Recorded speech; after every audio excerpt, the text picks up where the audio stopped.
I am live. That's at least what my software is telling me. Hello.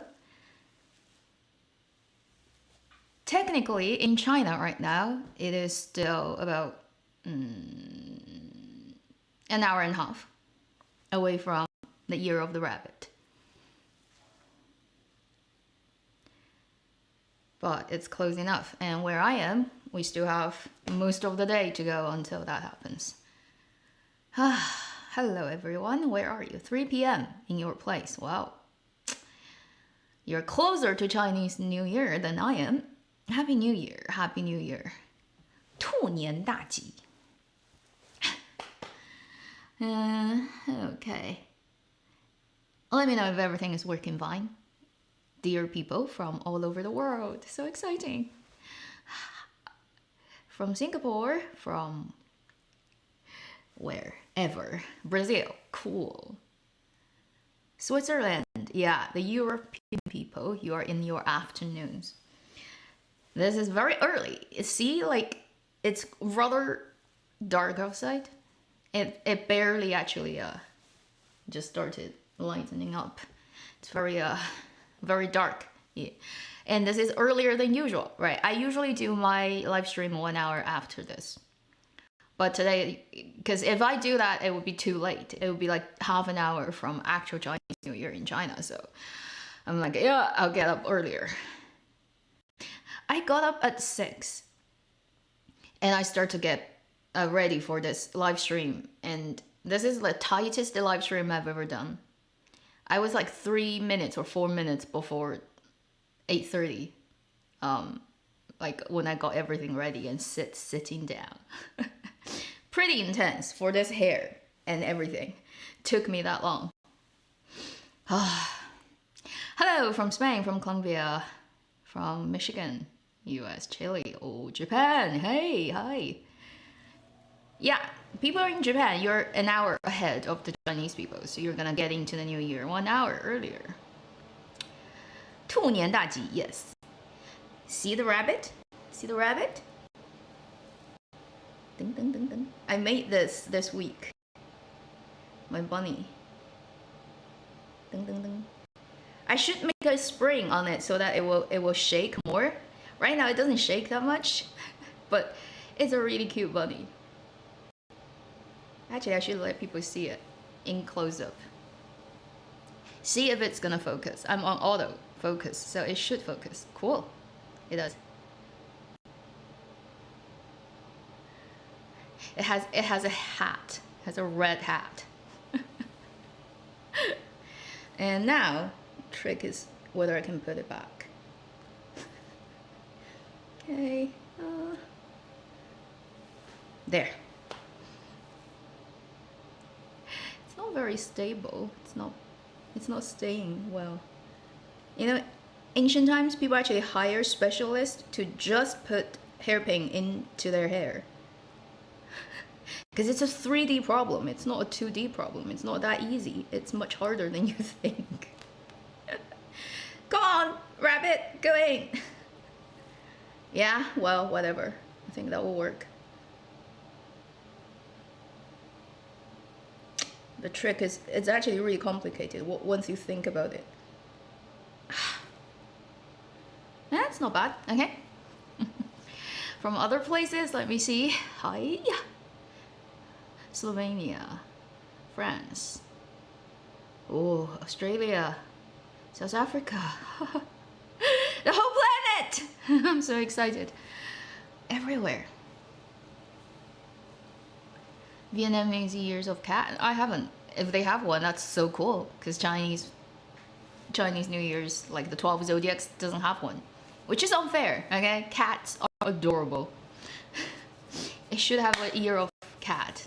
Poland, Thailand, American Texas, Philippines.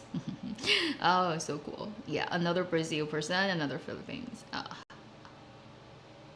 Yeah, so right now in China, people are just like, if they have television, probably turn to the CCTV, the boring, usual variety show. I haven't checked out what's going on for this year's variety show. Usually I don't watch it. I just turn on social media and see what people are ranting about it. I haven't actually seen this year's ranting. I haven't had time. From the moment I woke up, I was doing all this. 2 hours straight. Non-stop. So let me see what's going on.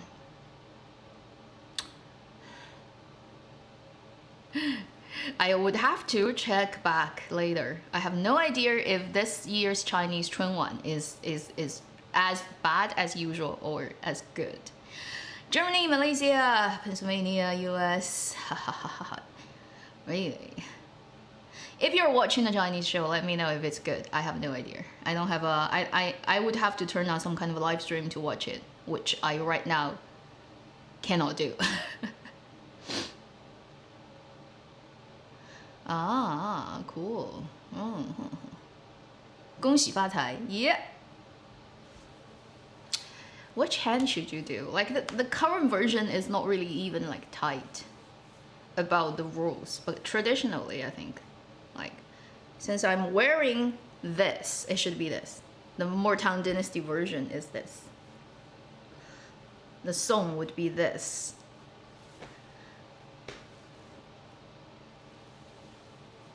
Oh, really? Finnick telling me that dancing and singing is good. But the yeah, the language-based ones are usually the worst.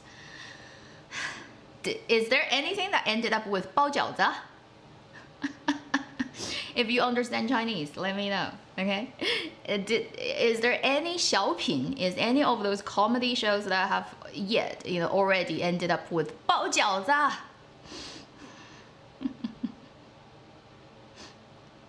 Togo, good to see neighbor here. Indonesia, Singapore, Ghana, huh?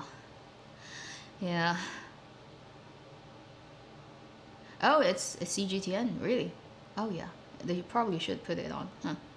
CCTV4. It's just noise, really. These days, when you watch it, you're just watching it for the atmosphere. It's not necessarily any of the programs are, that interesting in any way. You just want that annual noise because it happens only once a year. Panem. Rabbit ear symbolizes. Well, the whole zodiac thing is just a tradition. There are a lot of different kind of sayings about different ears being of a different sort of nature, and then when you have a different zodiac animal, what kind of personality you're likely to have. But it's too broad stroke. You can't just divide humanity into 12 parts and saying, like all those people are the same, which would not make sense. Year of Rabbit. I mean, supposedly, right, this coming in a couple of hours, the coming Year of Rabbit is a water-based rabbit, which, like, in its element nature, in China, you have 5 different types. 金木水火土, the metal, the wood, water, fire, and earth. And the coming year is a black rabbit, which would be a water rabbit. Water usually, interestingly enough, actually symbolizes money. In the 五行 sort of ideas, it often represents money. So it's a money rabbit, which is pretty good. And also, the coming year of Chinese year is a double spring year. So Chinese Nongli, which is the farmers, like if you directly translate that, that would be the farmers calendar, which is a combination of the solar and lunar calendar. And because of the lunar calendar always ends up with less days of a year, right, than the solar one, because every month is technically 29.5 days, something like that. Therefore, over time, you're gonna have big gap between years. Therefore, the Chinese farmers calendar, traditional calendar, which is what today, Chinese New Year's Eve is based on, they devised a way of spreading those extra months over a period of time, and then it's a complicated way of calculating, but that guarantees that over a long period of time, you still are synced up with the moon and the sun calendar. So the coming one, the year of the rabbit, would be a year with 2 spring months. So you have it will double a month over a period of time of a year. So sometimes you can have a double April, you can have a double March, like any of the 12 months of the year on the calendar. So this year, the year of rabbit, you have the double spring situation, which means this year you're gonna have two coming of spring twice. So the 24 different nodes of the year's season. The coming one, we have two 立春.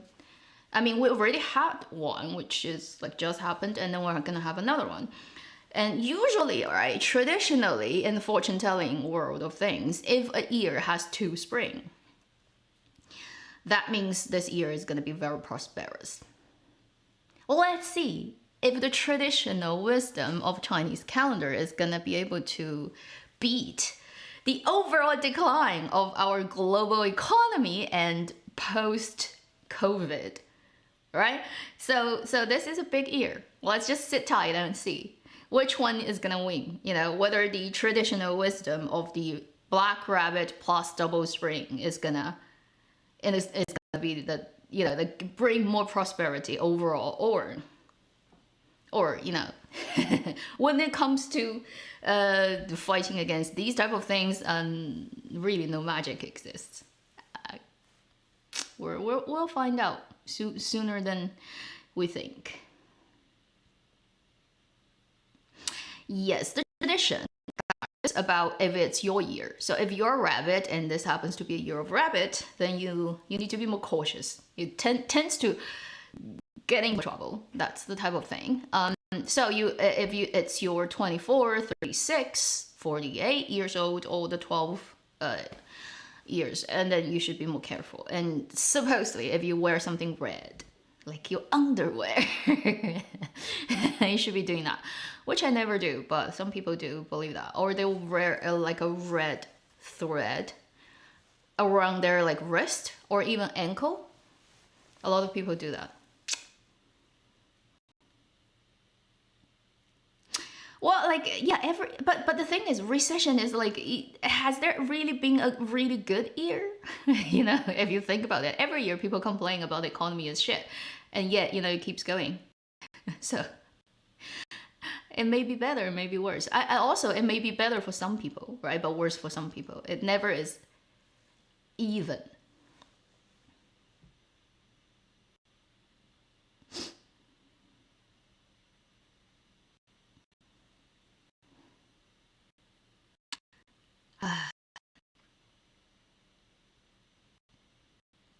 Fan Tai Sui. Fan Tai Sui, yeah. And actually, Fan Tai Sui is not just the same zodiac. Like, the couple of zodiacs that will always, like, it's not just applying to one. So for the year of rabbit, there are a couple of different zodiacs that are, say, considered to be not so lucky. This year you should be cautious, that type of thing. But really, if you don't care about it, it doesn't work on you. That's how I would put it.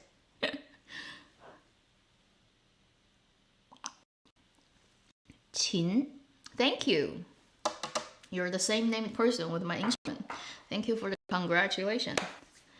Yeah, I barely noticed it until like I realized it's already past 100K. I'm like, oh, okay, cool. Finally, it's like one digit more on the number thing. Thank you for all the people who've subscribed and didn't bother to unsubscribe. Let's be honest. Particularly if you have been with my channel since 2017 and still haven't unsubscribed, you are a saint. Because most of the older people that I follow back in 2017, I no longer watch their stuff anymore. So like you're amazing. And like not bothering to go in and delete that.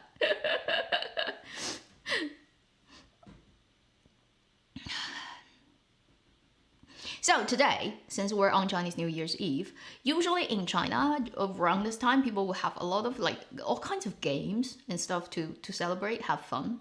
But we can't do a lot of that when we are on internet. When we're not in the same physical space, it just wouldn't work. So today, I'm still gonna do giveaway. I'll first let you know what it is, and over this live stream, we're gonna do it 3 times. And so For Chinese people, we are very superstitious with numbers. So I'm gonna do a 168 number, which is 一路发. Okay, it's like a road heading direct to good fortune and a lot of money. So I'm gonna break this to 40, 40, and 88. So we're gonna do it 3 times. For the first 2, the winner is gonna get a $40 whatever, right? You let me know. So once you're picked, email me. It can be a gift card. It can be like, you want to donate to a charity, I do that for you. If you want something from my shop, like that can all happen. So roughly like 40 Canadian dollars. Doesn't have to be accurate. And then the last one would be 88, which is fa fa, you know, ba ba, ba ba, 88. It's like a exploding with wealth type of meaning, basically. So we're gonna do that over this live stream, and I'm gonna be playing my qing, which you may not be able to see because it's sitting at a place where even I zoom out to the maximum with my camera, you're not gonna see it on in frame, but you're gonna hear it, okay? And then so I'm gonna play 3 different tunes from dramas that we've seen last year in 2022. So they're not gonna go back any further than that. Time frame is within last year, and those 3 tunes come from those 3 dramas. And in my opinion, the difficulties goes up. The first one is very easy. When you hear it, you'll know which drama it is from. Second one will be harder. Last one will be hardest because it's not that popular a drama. And if nobody guessed it, we'll figure out what we do, okay? So that's gonna be the giveaway. We're gonna pick 3 people during this live stream. Answer, like the person who can answer fastest, typing it out in the live chat of what drama that the tune comes from. That's the easiest way we can do this. So the qing is here just to show you I'm not lying. It's just right outside of the frame, but it cannot happen. I tried with the configuration of my desk right now, and I have to do this throughout this live stream. Dandelion, you've been here since 2017. Incredible. It's incredible. I don't like, I can't imagine how that can happen. 6 years is a long time. And also like, because even like YouTube itself will stop pushing you stuff from people over time. I lost a lot of people I subscribed to just because YouTube never pushed it to me, and I didn't bother to check notification. So it ends up like they just disappear from my view. Also, like some topics I'm no longer interested, such as like a makeup channel. And right now I'm like, I don't really care about that. So, yeah. Quarterly purge, what is that? Every quarter of the year you do something like ritual, like a Leda 516.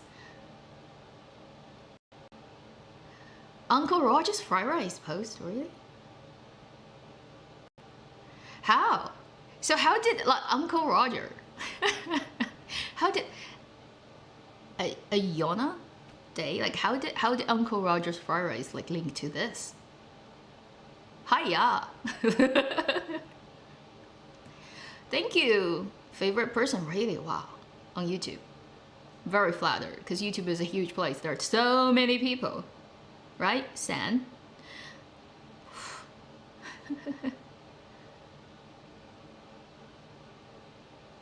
How did I spend my first Chinese New Year abroad? I can't even remember. I think I was in England. Yeah. And then I don't remember that year's Chinese New Year, but I remember because my birthday is like close around New Year's too. And I remember that year, my birthday, on the day, I had a terrible stomachache from nowhere. I didn't do anything. I didn't eat anything weird. I was just like doing a normal day, and suddenly it was so painful. Like I I spent the whole night in bed, not understanding why the world is treating me like that. But then the next day, everything was fine. Nothing really happened. I didn't need to take medicine, didn't need to go to hospital, didn't even like it just was pain, but nothing else, which was weird. So that's the first year I did like I yeah abroad when I wasn't in China. That was in England. That's close enough to Chinese New Year, I'd say, but not really on the day. I can't remember that year which day is Chinese New Year.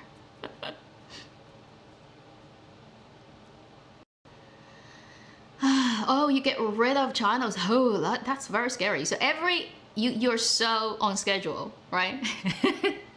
every fourth of the year, like you do it 4 times a year, where you go into your subscription list and start to delete people. It's like battle royale. From you working as the god. It's like this person is off the list, this person is goodbye, blah blah blah blah. So I have to survive it 4 times a year. Holy shit.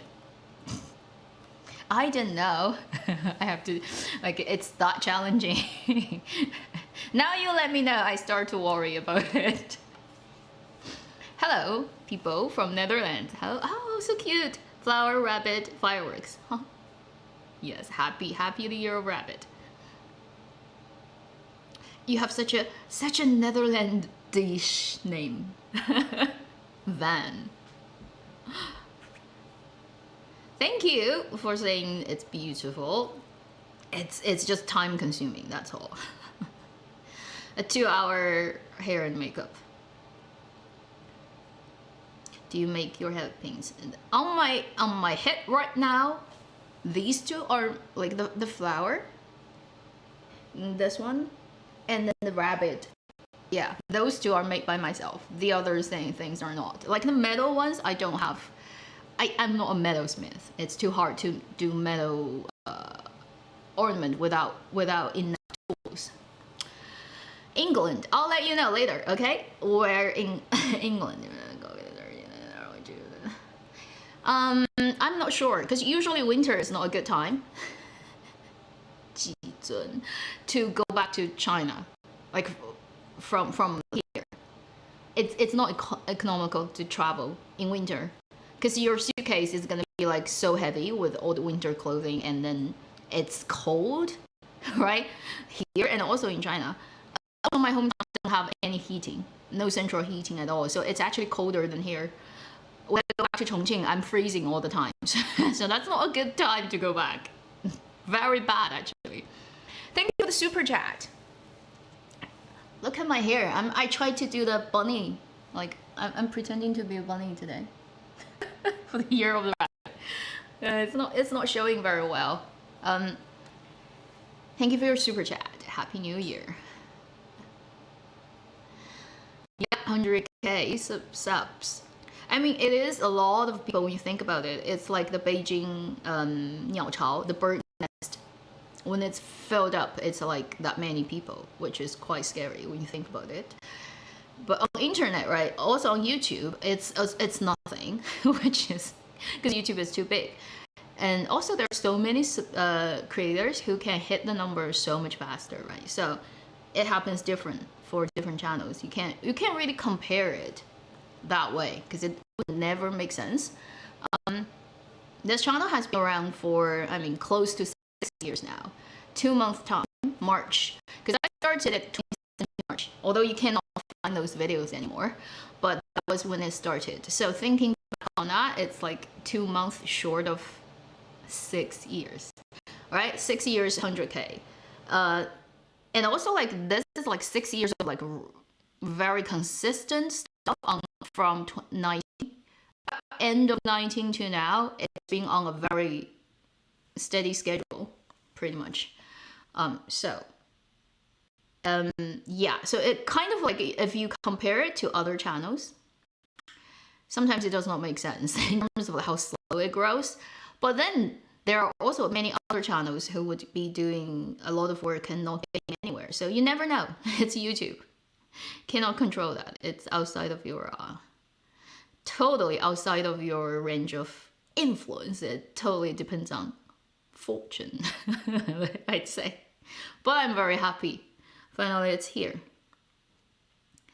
And I really appreciate everybody who's been with me, whether it's been like very recently or since day one. Had I not made that decision, right, to start a channel, all this would not be here. Interesting, isn't it? Life. If it gets choppy, it will get better. Internet is temperamental. We'll just slow down then and wait for it to go back to normal. Really, this is the fastest, I think,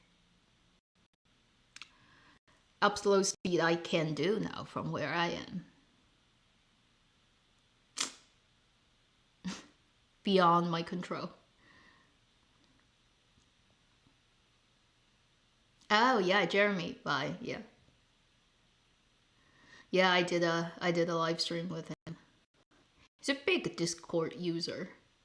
He's got a server that I got invited on. I'm like, everything they do over there, I'm like, I cannot even understand how you do that. all those like functions and stuff.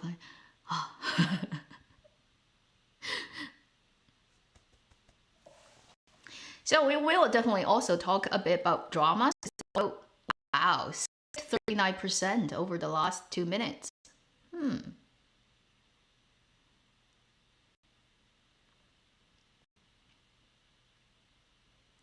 Myanmar.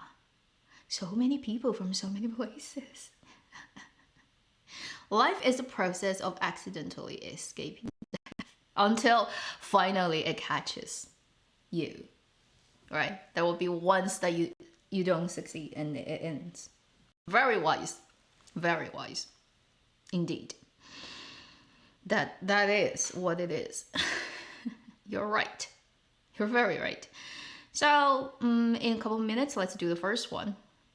And then we'll do the second and third one of the giveaway. Guess which drama the music comes from game.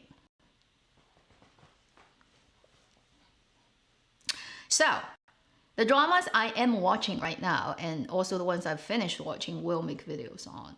The ones you haven't seen, which I already made video, Flight to You, the whole 39 thing, I've done it, and I've made a video. Working on it, putting out next week. Right now watching Three Body, Knockout. 少年歌行, I am 4 episodes away from the end. I started when it's already into the episodes 20s, 30s, and so I had to binge. It's so many episodes, heavens. This month I've binged like dramas that adds up to like 80 episodes. The other dramas that I haven't followed. So when they are almost finishing, I jump in and then watch like 20 episodes in one go type of thing. It's so much work. While all the other ongoing ones, I had to keep track. So the Meet Yourself, I'm keeping on with that one. There's another one. There's one I dropped around episode 20, which is the Despite the Strong Wind, the public relation drama with Jin Dong. I am at like 22 or something, and I stopped there. Haven't continued. May not go back. I'm not sure. Fu Tu Yuan, I dropped at 24. So after I made the video. And then I just look at clips online and I know what happens, like finishes. What are... There's so many dramas. Like I can't believe right now it's only like 21st of January. So only technically 2/3 of January. I've already watched over 120, 30, 40 episodes of dramas. So count that. That's like over 7 episodes a day. It's how does that happen, hey people? It does not make sense. Like how can you watch that much stuff? You know, like when I die, my brain will be a really weird specimen of human brains because it will have so many weird neural links that other people don't have due to watching hundreds of thousands of tens of thousands of episodes of dramas. Probably not very pretty, okay, and not very intelligent at the end of it. Hello from India. Okay. Wow. Okay. I may not be able to call out everyone's place it because I may miss certain right live chats. I'm not looking at the screen all the time, so if I miss you, does not mean I ignore you. Sorry. Oh, yeah.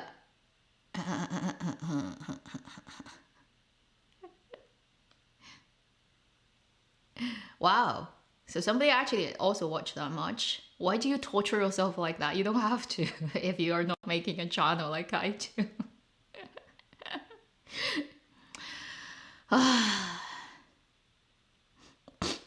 Hi from NYC. Hi. Hi from Dubai. Oh, Dubai. Cool. Never been. Would want to travel just to look at the insanity architecture.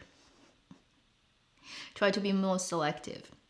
Yeah, well, but then there's that much going on, right? And then if I watch it, I'll make videos on it. So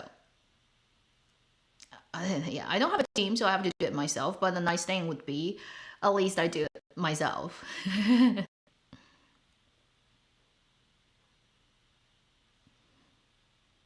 What? What do you mean by you like the 脚底? Did you type the right characters?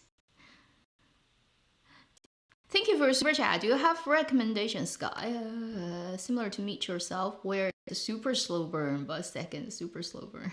Super. Yeah, I actually can't think of one. That's why I said that drama is so unique. Meet Yourself. Because I can't think of one that's like a really you can compare. They're the same kind of slow burn and really not making too much of a sort of destination of plot, but still everything is really nice.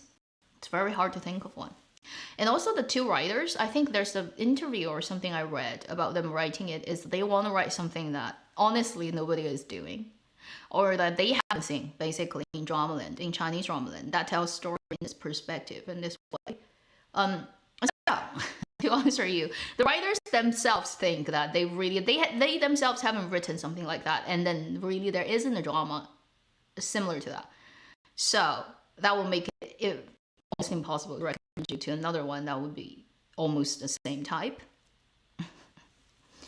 Yeah, it's unusual, but it's like unusually nice too.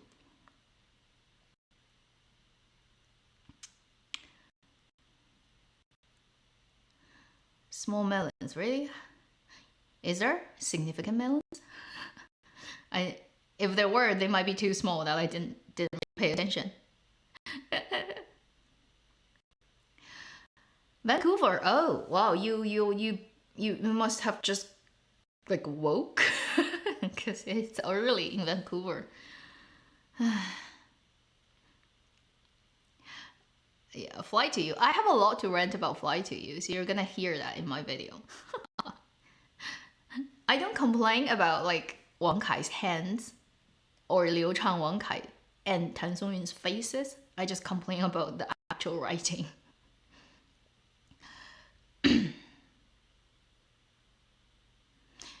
This one, Hanfu, this one is from Taobao, and this one is actually quite well known because when they put this one out a year or two ago from that shop, it actually sold really well. So a lot of people, if you're deep in Hanfu, you know this one, like this jacket thing. This one I made, the green one, and then I'm in the purple skirt. You're just not seeing. And this is made by myself too. So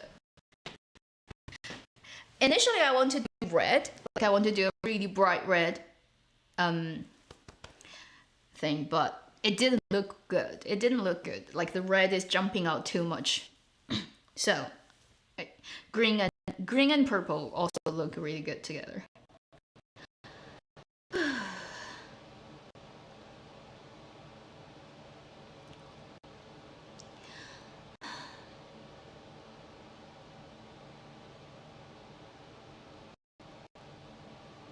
Don't worry about like rumors about censorship is gonna crack down on more. Don't worry about that, okay? It is what it is. It always is like that. And what does mean crack down? You know. Honestly, in China, right? First, you never know exactly what's gonna get censored. And also, it is a lot to do with who is behind it and what project has what relationship with the people up above.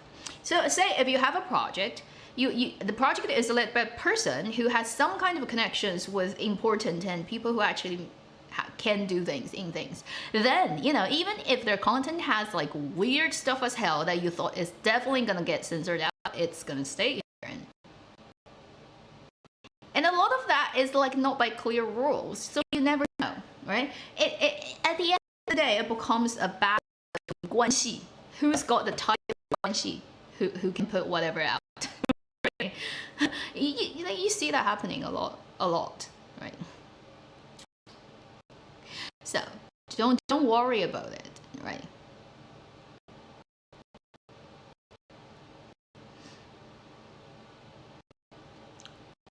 Finance invest in banking industry recommended in China? No. Any drama comes out of China with that regard genre, don't believe it. It's all dramas about people falling in love who happens to be like bankers. 这辈子还能看到单改吗? I don't know. I have no idea. Maybe, maybe not. Maybe until it becomes irrelevant, then they can all come out.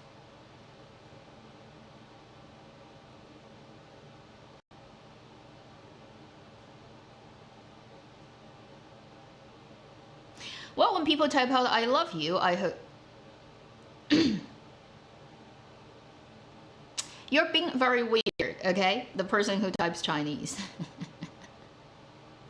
You know, your words look like a bit weird, so very weird.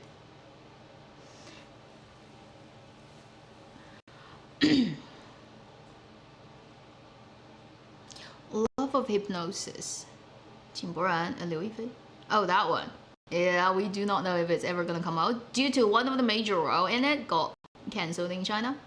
Like the actor cannot show his face anymore in any dramas, so they would have to spend a lot of money to CG that person out or change his face, which I think this drama just doesn't have the budget to do, and they've significantly cut it short, but still have.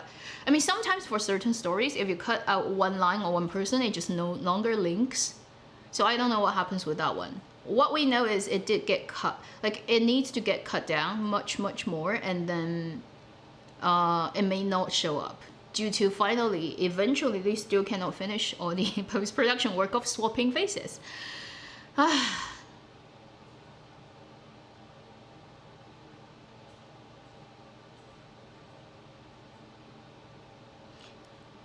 I don't know. So anything you want to know about Dangai, any Dangai, any BL adaptation, no news official from anywhere.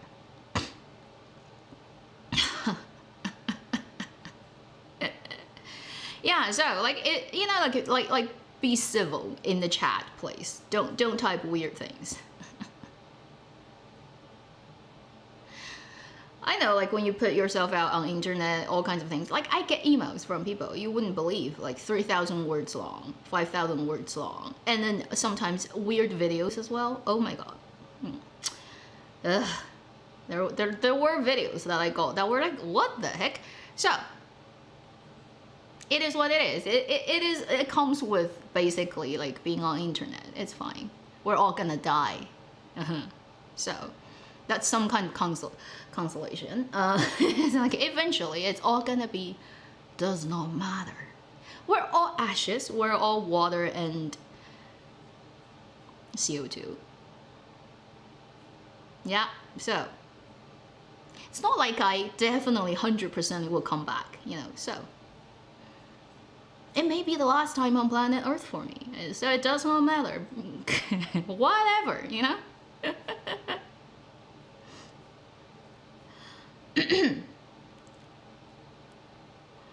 So, anything about any dramas within BL adaptation land, no news officially. Nobody has said anything, and if you hear anything, they're all rumors, right? No official channel has come out to say it about anything, so it's all in limbo. That's the best thing I can say about it.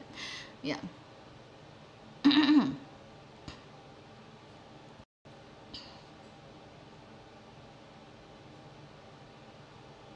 What do you mean? But I don't.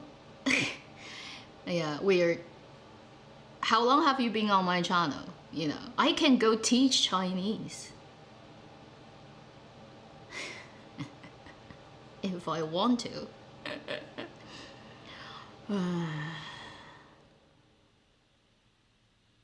Yeah, Zhao Lixing, that's the guy from the Liu Yifei Jingbo drama that got cancelled. He said some absolutely utterly stupid things on the internet as a Chinese person. So, you know.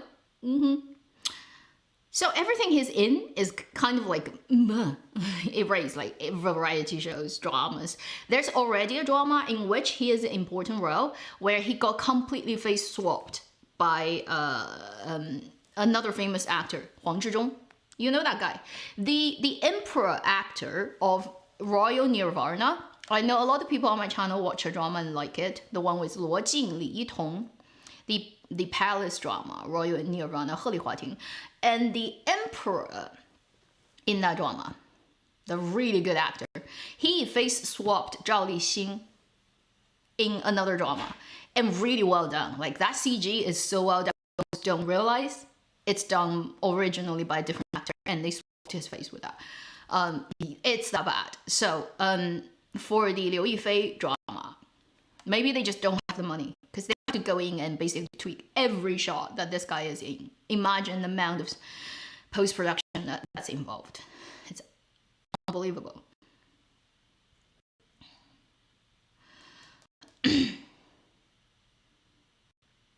Cheng Zhihan releasing music? Really? I have no idea that happened. So I don't think so. I don't see it on any official channels in China. I don't know where he released it, but it does not mean anything. He like the thing is, right? At that level, when it's cancelled, it's cancelled. If he does anything, it's in private. It's not really from any official ways, and it is what it is. If it happened, well, I have no idea. I'm not following those news really that much. I have no idea what's going on with that. I vaguely heard like quite a long time ago, like tea, like he's selling tea or something, or his like own brand of clothing, but I don't really know anything else. No no other things. I'm not keeping an eye on it. I did hear the Yang Mi thing. The Yang Mi thing. Yeah, I did hear. She at live stream. I don't know. Like maybe she's really pissed in life about something going on. You never know, right? So, what's behind the scene? But yeah, she's pretty pissed during that live stream. I feel really bad for the host, the guy who's sitting next to her. He's like, I'm just trying to earn my salary. Come on. Make it easy for me. What did Zhao Lixing say? Yeah, just something very insensitive as a Chinese person. That's all I can say. You can go and research it. Do you also watch Chinese anime? Not that much. But I am following the Yao, the 8 shorts. They're very good. So I'm following that. But the bigger ones, not really. 3-body, the animation version is so bad that honestly I can't bear watching it. So I just look at other people's ranting video about those episodes and don't watch them anymore because they're so bad. How can you be that bad, right? With that much money invested, unbelievable. And with those people, care about how to write script, and then their attitude towards adapting that work is so unbearably. Like, if these type of people work for me, they'll be fired like a long time ago. But yeah, she's paid to do live streams and a lot of money to do live streams. So I don't know, like it's like a commercial contract, right? You have your obligation to do your work. I know I'm skipping, so if it's skipping, sorry about that. Internet is weird. I never understand why my internet is very weird. So yeah, so Yang Mi got paid for doing that, but she is so not professional, honestly, with that whole live stream. I feel so bad for the person who had to be the host and sitting next to her all that time. His seat was burning.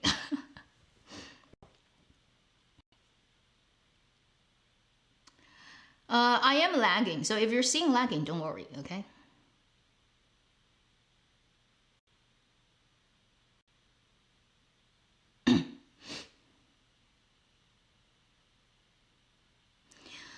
Yeah.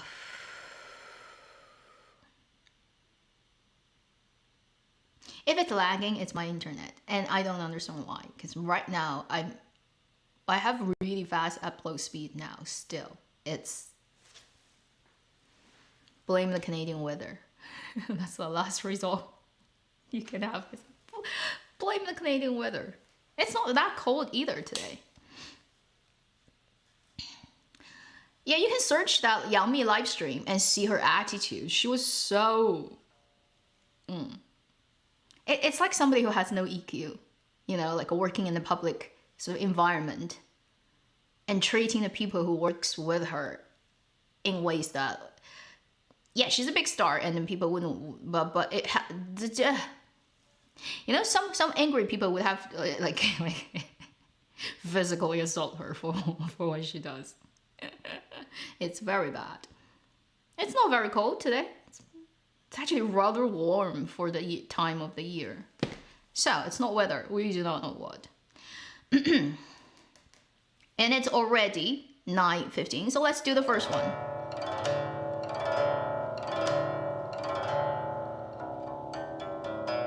Let's do that and then talk about dramas and other stuff. I did see people talking about dramas and other stuff, but yeah, I can't answer to every one of them. Now, the first one, I have to stand up, and I will be out of focus probably, but it's okay. You're gonna be able to hear it still. The first person who answers it, right? Also, let me know if I'm lagging or not, right? If you say I'm not lagging, then I'll start playing it. Because if it's lagging and while I play it, it would not make sense to do that, right?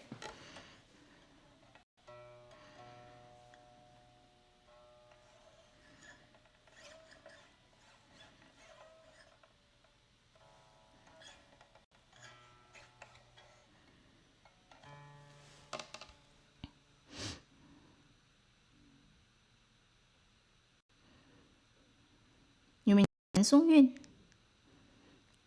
Twinkle, twinkle. Because you type Tan Song-sun, which I don't think is any person in stock market today. Really? Chinese stock market? I don't pay attention to Chinese stock market. So is it like crazy? Oh, okay. Not lagging. Good. So this is the first one. First person to answer it correctly from which drama, okay? Does not matter English or Chinese. If you can type it out, it's fine. And if I make mistakes in playing, ignore it. That's also a test on your ear, on music.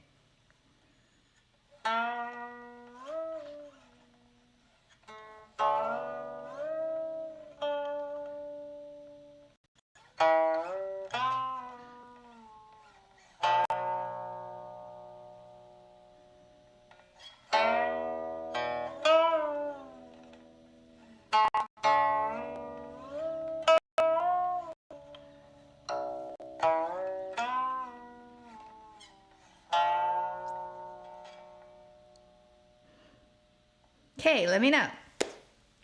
And see which is the first person. Oh. Okay, so we have the first person who typed it out, right? Didi Robot, stinky yogurt snack. Really? you know that thing. Yeah. Okay. In Chinese Ramalan, you really do know. So Didi Robot was a stinky yogurt snack person. Email me. You know my email. You can check it. My channel's official about has that. And let me know what you would want to have. It could be like Amazon gift card, Apple gift card, $40, whatever. Or even charity donation. It can be anything, okay? As long as it's possible for me to do. So sometimes it's impossible for me to do for some reason. We have to try out different things and see which one works. But, yeah. Focus. Good.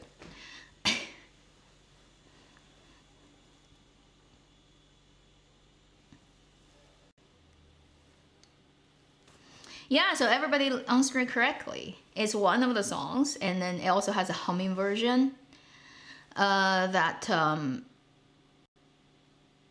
that you can see in the yeah.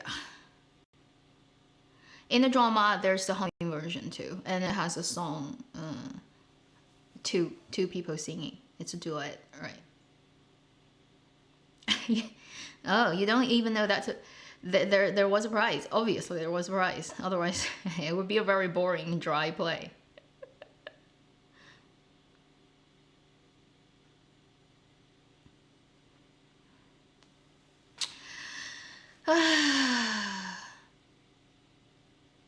Have you watched 杜儿演危险谈? No, I haven't.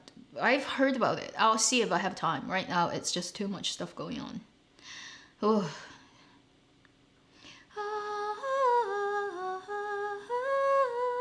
That song. And then it is also the two people singing song that's very easy to mess up at live performance. Do you remember the live stream of 苍兰诀 when the two singers came out and sing this song live, and it was a disaster because they're all out of tune? Because that song, if you don't start it right, it's very hard to keep it right. And it's very fast. That song's lyrics just comes out like ta ta ta ta ta ta, and if you miss one beat, it's all effed up.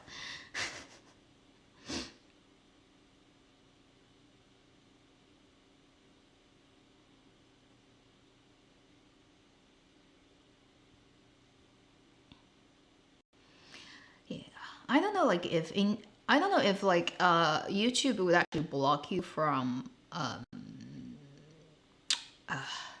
singing too much, because sometimes there's copyright. Like, I don't know how clever live YouTube's like algorithm is, because I do know like there are limits like for what music you use and or even sing in live stream, because sometimes it gets flagged and copyrighted. Weird. So I don't know, like if you know that, let me know, you know, whether you are allowed to freaking sing while doing live stream.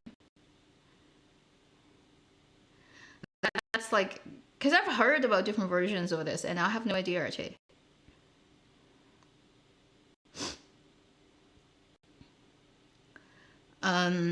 So I don't know if that is something that works or not. Let me know if you happen to.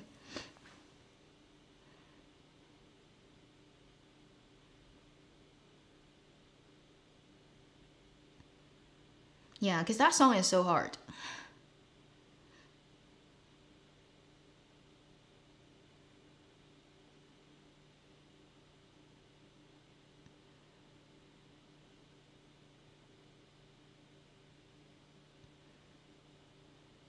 Yeah, the whole copyright scam thing is pretty, like the two set filing. The two sets, they're so funny.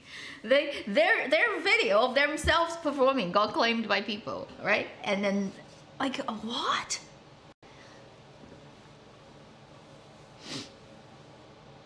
So Delirio Bus yogurt snack. Email me.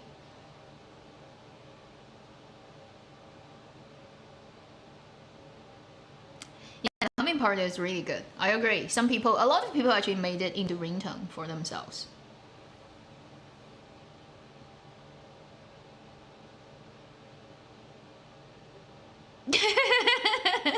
Somebody typed it out very funny, maybe. 你是我的姐，我唯一的姐. That person is so funny. I don't know, like they're 戏精, right? They're privately they're 戏精. They're like so performance like personality.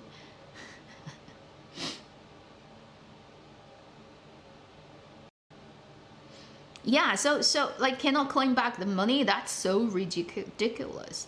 The company who claimed that should put the money back. They have no right over it, and that's a lot of money because they have high traffic.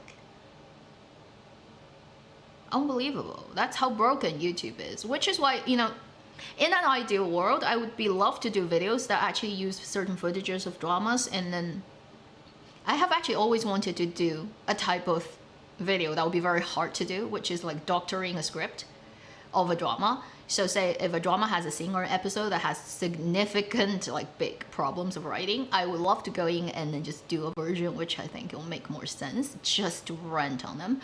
But then I can't do that really to make it work very well because of copyright things. Just cannot make it happen. So, you know, I'm limited. And nothing can help me figure out like a way around it. Unless like you're so, I don't know, important that people would rather want you to make videos for them instead of, I don't know. So that's right now an impossibility. We shall see in the future. Two set and Avenue X. 双厨狂喜. They are too famous. They're too famous. And then they rant about like a violin playing in dramas, which is very fun. I like, and films. I like to watch those. I'm like, ah ha ha ha. Violin is so hard though. For people who play, like I tried it once. A friend of mine plays it, and there was like once I went to her home, and then she has this violin that she hasn't practiced for a long time, and she's like, try, like I'll show you how to do it. And then I tried it. I'm like, this is bad. This is so hard. Harder than erhu, harder than this. Like with bows, probably one of the hardest thing. Maybe cello is also hard, right? All those things, right? Like in that family, is crazy. I'm like, ah.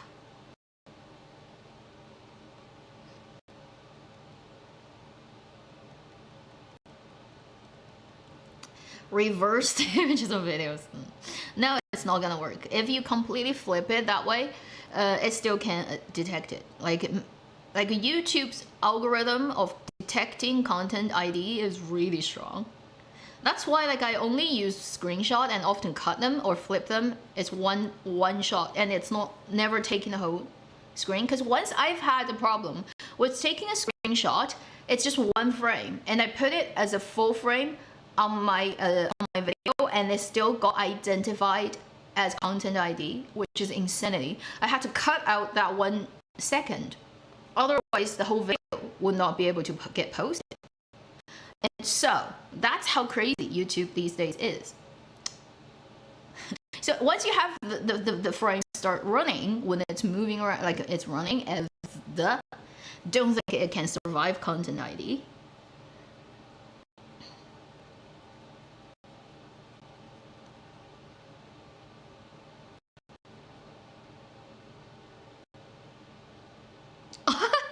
ABC, apart from online shopping.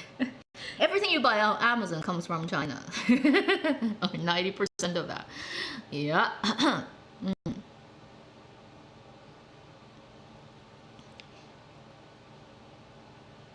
Yes, I did watch the one that when they actually went to a place to learn, I don't know, 二胡 or 古筝, right? Or 琵琶, or anyway, it's either 二胡 古筝 or 琵琶. There's a lady teaching them. I remember there's a video like that.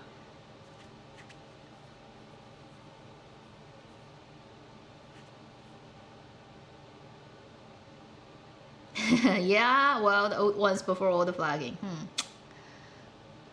Right now, it's impossible to do it on YouTube, and we do not know in the future whether that there would be a definitive like way of letting you know you can do certain things. Right now, it's just like not possible. Yeah. Fair use, technically it's fair use, but it doesn't stop people from striking you. And it's always they can strike you, and then if they're wrong, they don't pay anything, but your video gets suspended for like half a month, your channel maybe even flagged, and you can do nothing about that. So it's not fair. Like, it's not like if people strike you, you can immediately strike back and put them down. You cannot do that. There's a huge time lag in between, which is absolutely stupid. But that's YouTube today. Haha.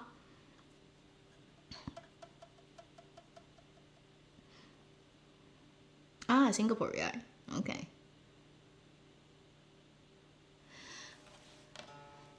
Guzheng has that technique where you do this. It's very hard for me to.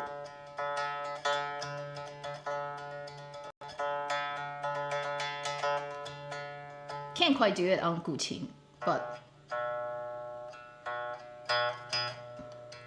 yeah, it can be done on Guqin, but it's not the ideal. Guqin can only do this.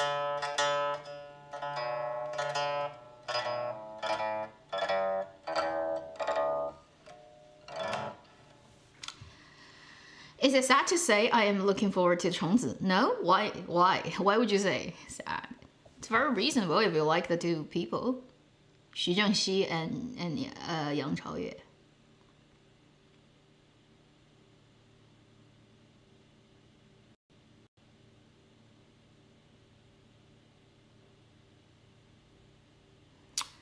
So right now, Knockout, Blood of Youth, Three Body, probably Blood of Youth. I am still to watch the last 4. I know they opened the extra money, see the last 6 episodes this week thing.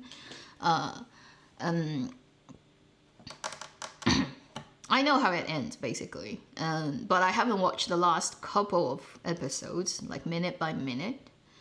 That drama, I see why, it gets a level of popularity. It's not like super popular for sure, but then some like there's a group of people who are very interested in it, and I see totally why. First is because there was an animation, I think, before that was well received, and this version did it pretty well too in terms of like following the story, the original work, and it's done as a relatively speaking low budget production. But then with the broad budget they have, right, they did their best. You can tell, like, these people really put a lot of effort in making this drama. So like, you get it. That's why I say, even if it's a low budget drama, even it has a lot of things you can rant about, for any type of those Youku made or other platform made period drama with not so big famous cast and a lot of money behind it, if they put their sort of like right attitude into making it, people get it. And that's why I think a lot of people have a very positive response to the drama. I totally see that. Although I haven't seen this IP before, I'm not familiar with it. I never watched the animation. I know nothing about it. While I was watching it, right, personally, I am not a fan of like the whole story or any of that, but I see why people would like it, right? I totally get why Youku dare open that whole spend money watching the last 6 episodes thing on this drama, because they know there are a lot of people watching it. Otherwise, they wouldn't be bothering doing that. Yeah, I totally see that. For that drama, right now, until I finish watching it, I'll probably make a video on it. Right now I'm like at 36. Yeah. So I'm 4 episodes away from finishing it.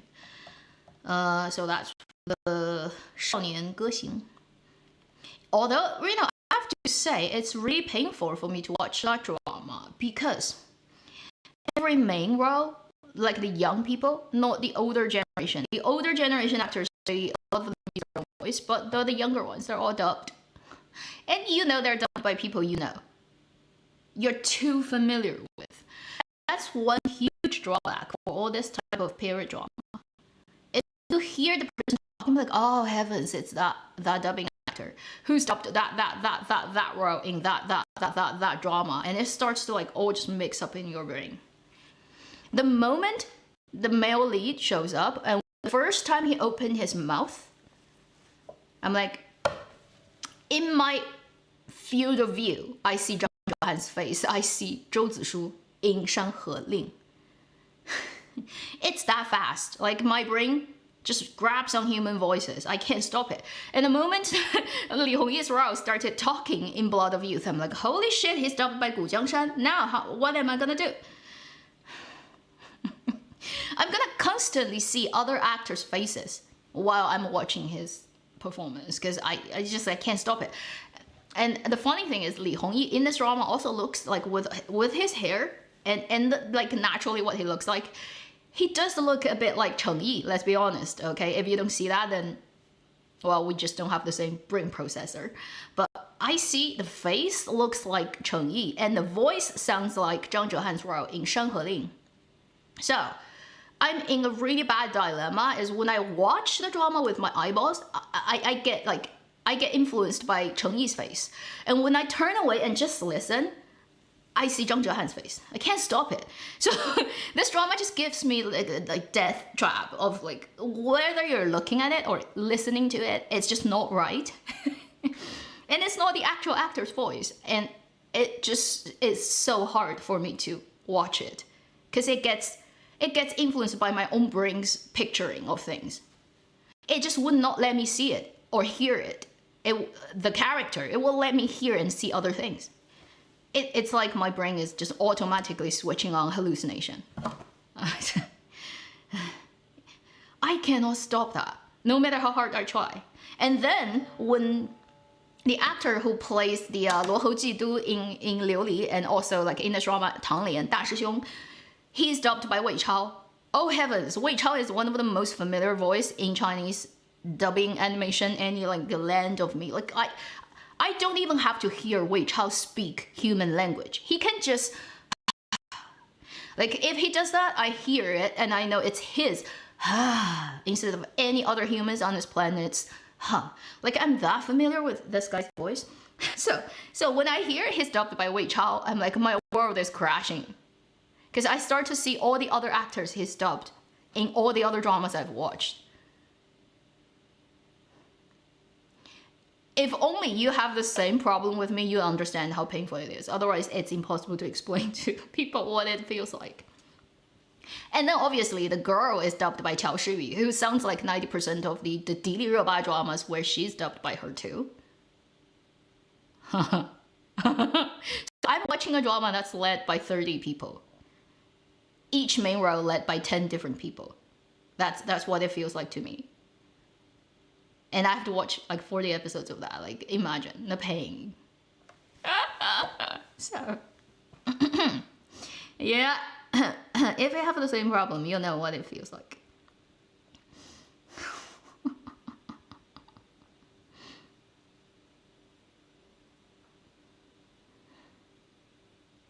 And sometimes I'm just like so jealous of people who don't have this problem. Like they don't care about dubbing voice. It doesn't bother them at all. I'm like, oh, lucky you. You have no idea the pain I suffer. Li Hongyi, acting, he doesn't act. He just stands there. That's my comment on his acting. He does not act. He stands there. Okay, his acting is slightly better than Yu Menglong in terms of being stone-like or wood-like. Right? He's a little bit more emotional piece of wood than Yu Menglong, but like barely. Barely. Will I get murdered by that? For saying that, I don't know, but...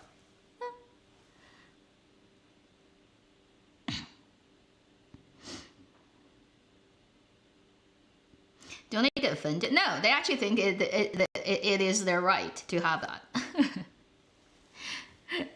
Oh, you don't understand how many of those people in Dramaland that are so unbelievably unprofessional. Holy shit.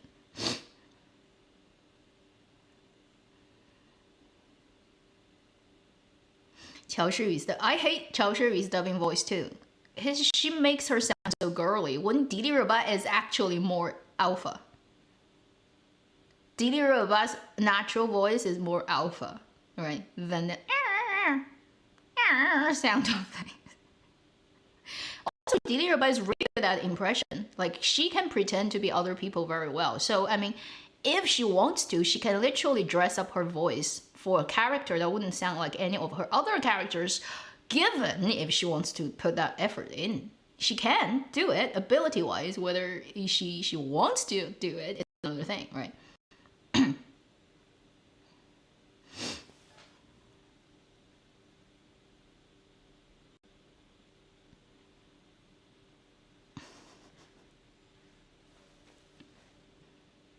I mean, honestly, for the younger generation characters in Blood of Youth, only, I'd say, the Tang Lian and the Tang Lian's actor and Liu Xueyi are like acting. Like they know what they're doing, kind of thing. The other guys are just like very. But Liu Xue is honestly, he's good enough, but he's too old. And there's only that much you can do with makeup and clothing and stuff costume to try to age him back. I mean, technically he's a teenager in this story, but like, that's the oldest teenager of a monk look that you've seen. Like, how can you convince people he's 17? Like, he looks like 35. That's, no matter what you do. Like, he just looks much older than a lot of them. They don't belong to the same generation. And like, no matter how hard you try to convince yourself, it's like, yeah, his acting probably is one of the best among the young generation, right? But still, it's like, yeah, but he looks too old.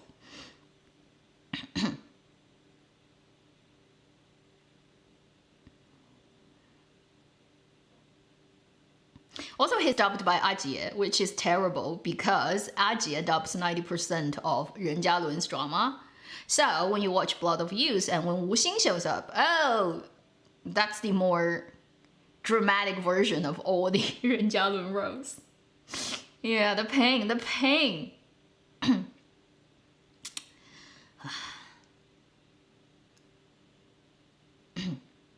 I haven't watched the adaptation of the Winter Breeze. I haven't. I don't even know that thing exists. So sorry. The young guys, yeah, I think the Tang Lian and Liu Xueyi, the Tang Lian role and Wu Xing's role is probably the best. And the older guys are all very good. Like the older actors, the thing is they're so experienced. The moment they come out, they do their role. Like immediately you go into their, and they use their own voice. You know, think about the couple of actors who play the teacher level. Like they're all much more at ease with the whole story, whereas the youngsters really they do struggle so much.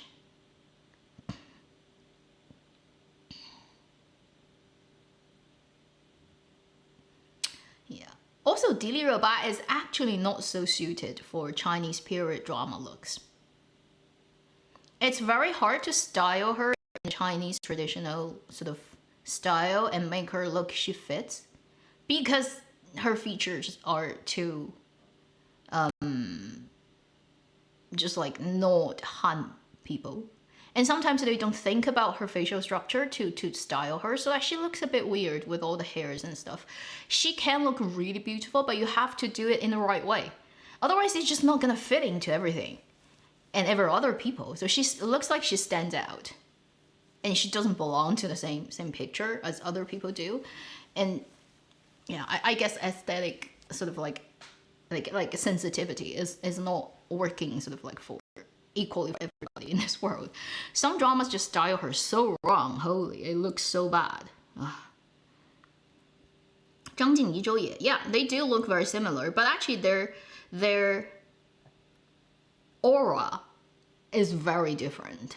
Zhou Ye is so much more cold, like she's colder, and then Zhang Jingyi is so much more warmer.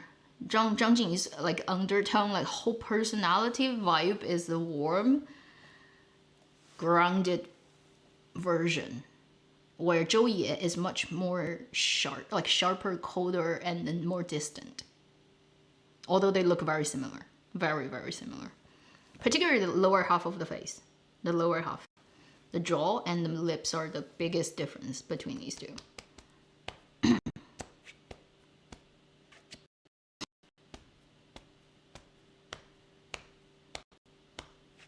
So that's the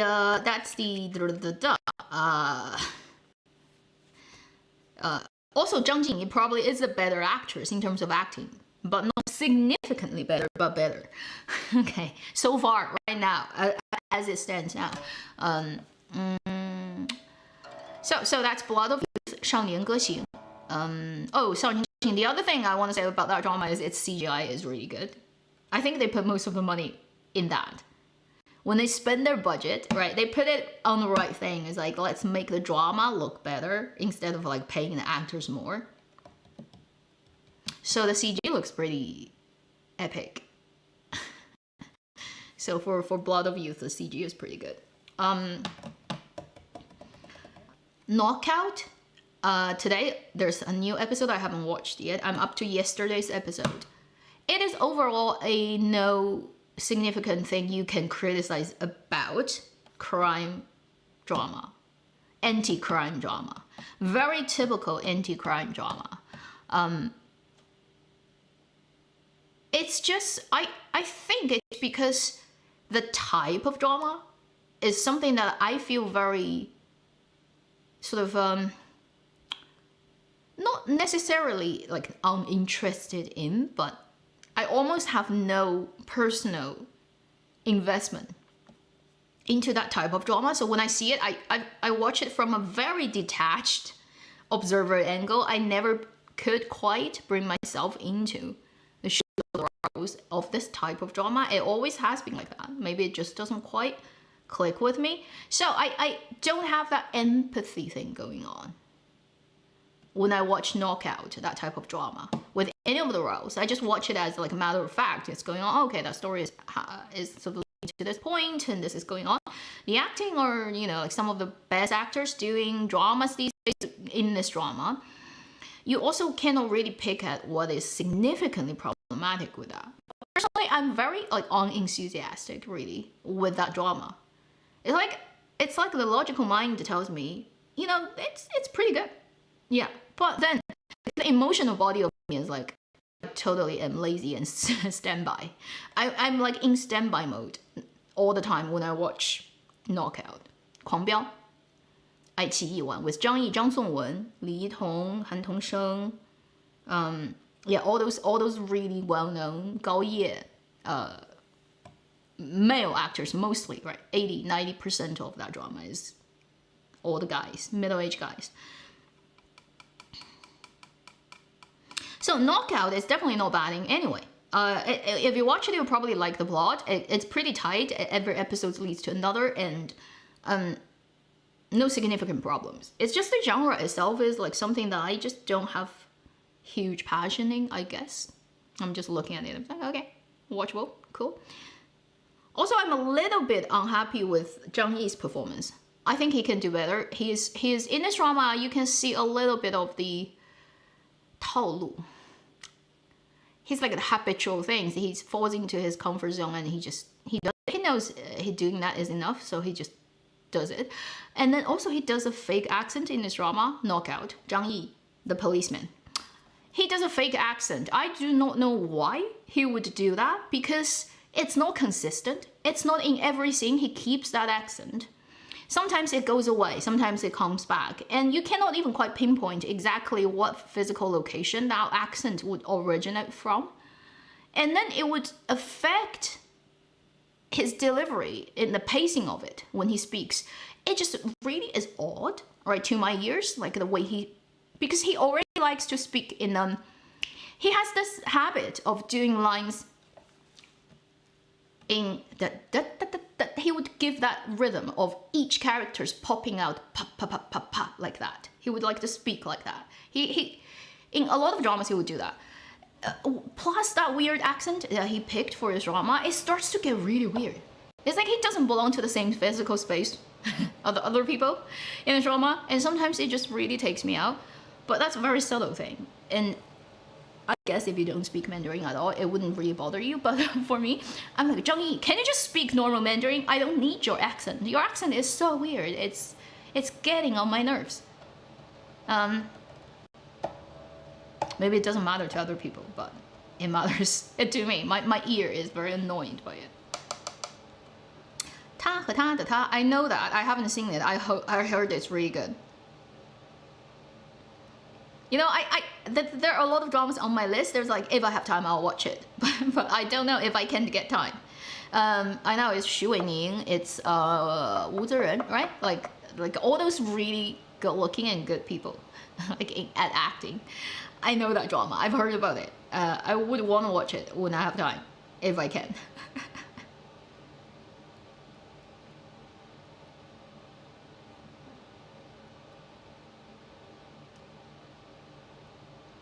Wild Boom, yeah, I did finish.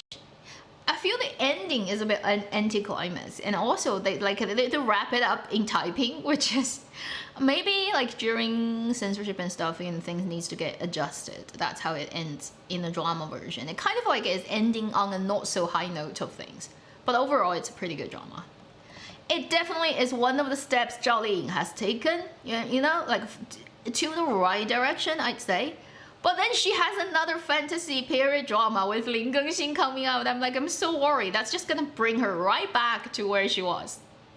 Which is like, move on, girl. 21st century, and you're at that age. You know, it no longer is like that ideal for to keep playing the fantasy guzhuang drama where.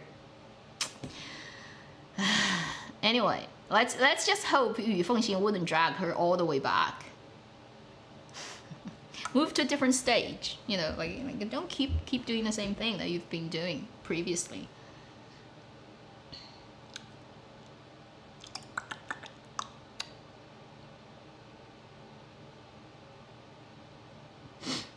So that's the first one I'm watching recently. Then Three Body. I definitely will make a video on it. Tomorrow there's gonna be a new episode, and then like 6 episodes in the next round. So likely to put it out on Thursday next week. If I make a video on Three Body, and maybe that time that it will come out. I'll try to watch as many episodes up to that point as I can, and then make a video. So far, I'm very happy. Like I said in the weekly, it really performed out much more exceeding my expectation. I mean, honestly, at the beginning, we all, like last year when they first put out all the stuff in the first trailer, everybody was like, what the heck is this? It's like, what? And then your CG looks like crap. And then all the trailers, like not showing what they're doing, is like, probably is another crappy drama. Nobody really had any hope for it. But as it is now, much better than we expected it could be. And then also, thanks to the crappy animation version we have, that is an embarrassment on planet Earth, a blight on human animation history, something that should never have existed. And all the people who made it should be put in prison for the crime they've committed. But anyway, that thing is still going on. And so with that crap out there as a contrast, comparison, and reference point, Three Body Problem drama version, no matter how bad it is, like the Tencent version, right? It has a bottom like secured. It's saved by the crappy animation. Because the animation exists, it's never gonna be the worst adaptation. Lucky Tencent. Lucky Penguin. So that's my comment on Three Body Problem. Or Three Body. Yeah, that's the only, yeah, that's the drama title, Three Body. Yeah.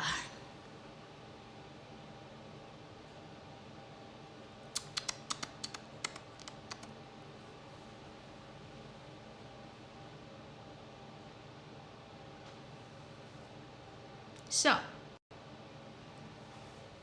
let's hope the later parts of Three Body would be like okay enough. Like I don't hope it to be masterpiece, but just keep to the acceptable quality. They did expand the original story, because the original first book is rather short and not that much going on. It's impossible basically to only use original book to fill up a 30 episode drama. That length is too much for the original. So they did expand on certain characters that are really just only having 2 lines describing them in a book. Like just mention the name, say what they've done, and they get out of the story, never come back. They start to actually add those people's stories into the drama version. That's what you've seen so far. So let's hope it works out well. The script is done by the scriptwriter who did the adaptation of Ultimate Note.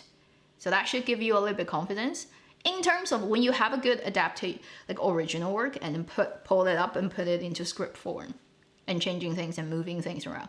It's done by the same scriptwriter who wrote Ultimate Note's screen version.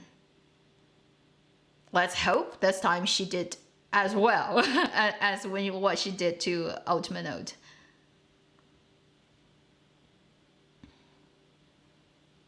Penguin, yeah, penguin. So in China,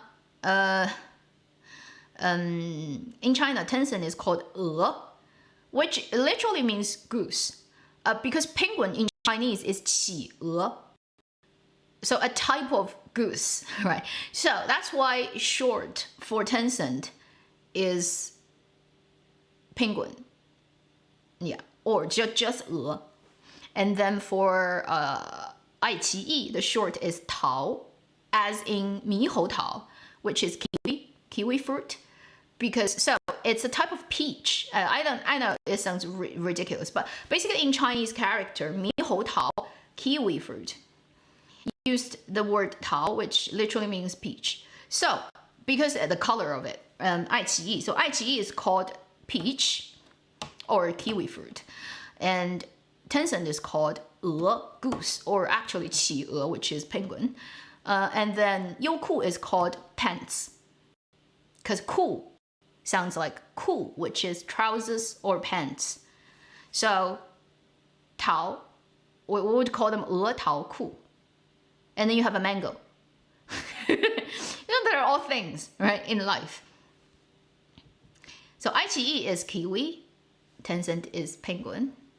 Youku is a pair of pants, which is just really funny, and trousers if you're British. Yeah.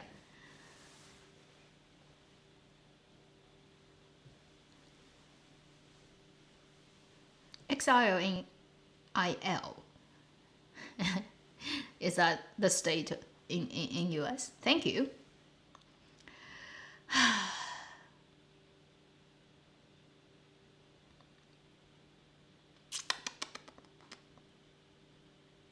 Is this how the lantern riddle type of thing? Like you play with words, you play with characters, you play with the written form and also the sound, right? The phonetics of a word. So in traditional Chinese, like lantern riddle during Chinese New Year, people usually write out those riddles in things that you would need to know the look, the written form, and also the sound, and what that word actually may have similar sounding ones to play the riddle. That's totally built upon your knowledge of Chinese. So if you don't know Chinese, you can't play those games. That's, yeah.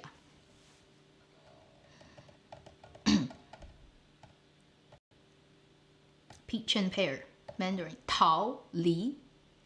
Yeah. So peach is Tao, pear is li, so it's pretty different. Li actually is more similar to li, which is li, the nectarine. Yeah, the yeah. These two are easier to get mixed up. Older dramas, you think? Yeah, well, if I have time, I will. I should put that on my note, like do it once a month at least. Illinois. I've been there.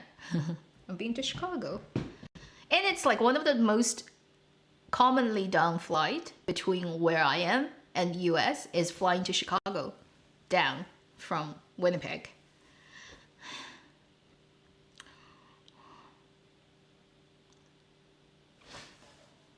Okay, I'll be away for a few minutes and come back or do the second. Let's do the second one. The second music and guess, and we can get a giveaway, okay?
Hello, I'm back.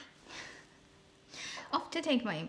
Yeah, that imaginary cat is the cat I draw for Guardian back in 2018, the black cat. Although technically in book, that black cat is a long hair. Not short hair, but hey. So I'm back. Yeah, I really want to see some of the films this year in Chinese cinema, but I checked, none of them will air in anywhere close to me. Zouch! Thank you for international release.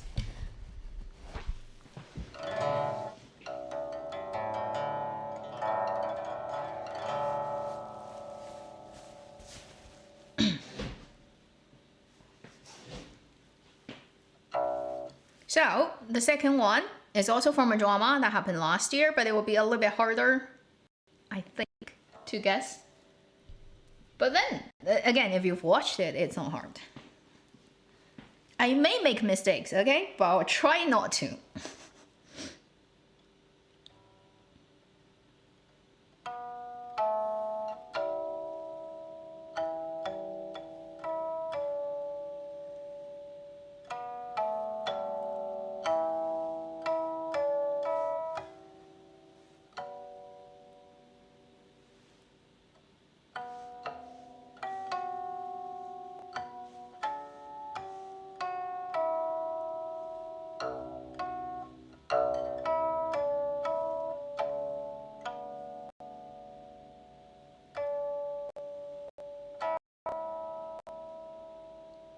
Okay, so the first person who got it right. Well, what is her name? Lily. Lili is very hard to read, right, at this distance with that font. But you're right, A Dream of Splendor. It's one of those OST things, right? It doesn't have a title, but you know what it is.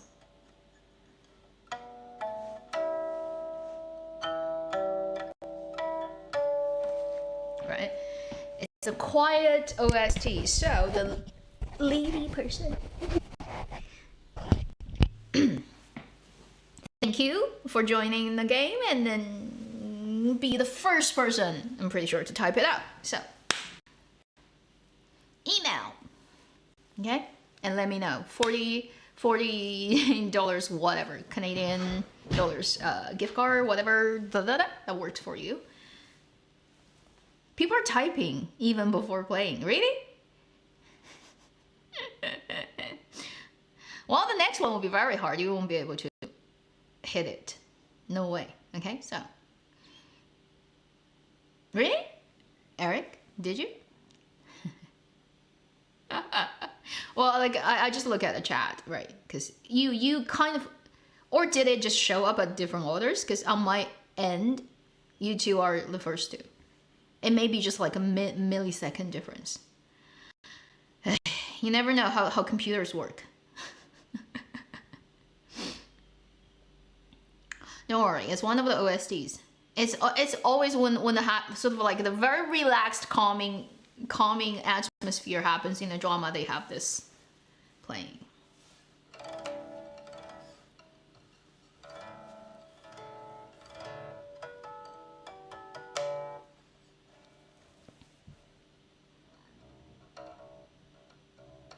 Really?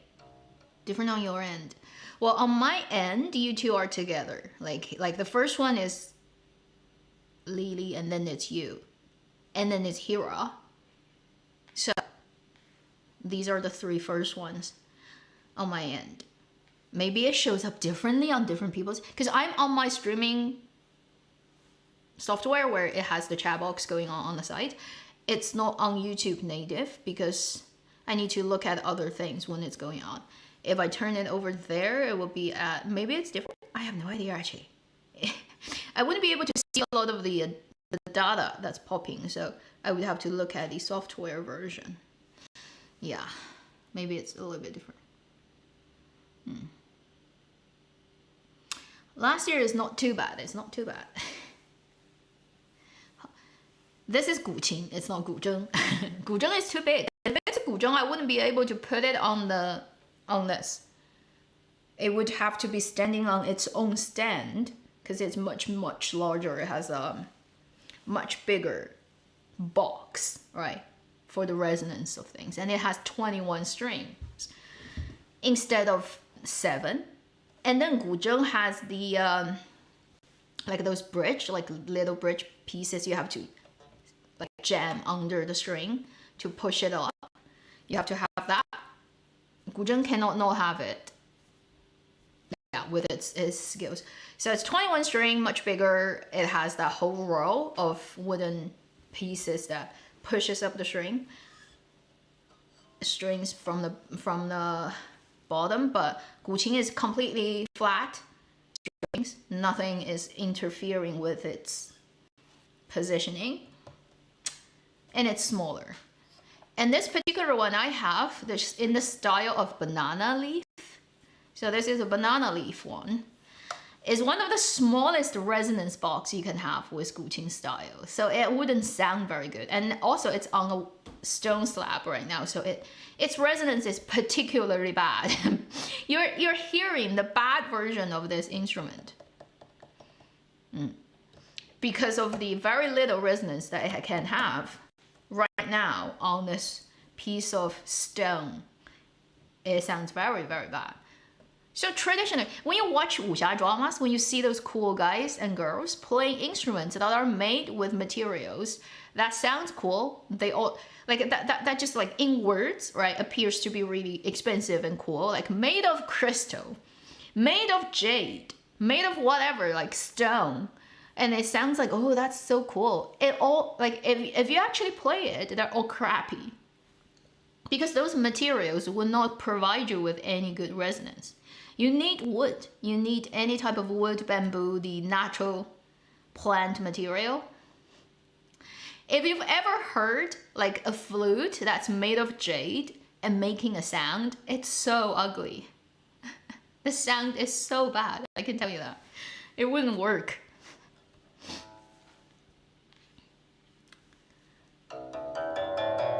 It's very, very, very not making a good sound, but yeah.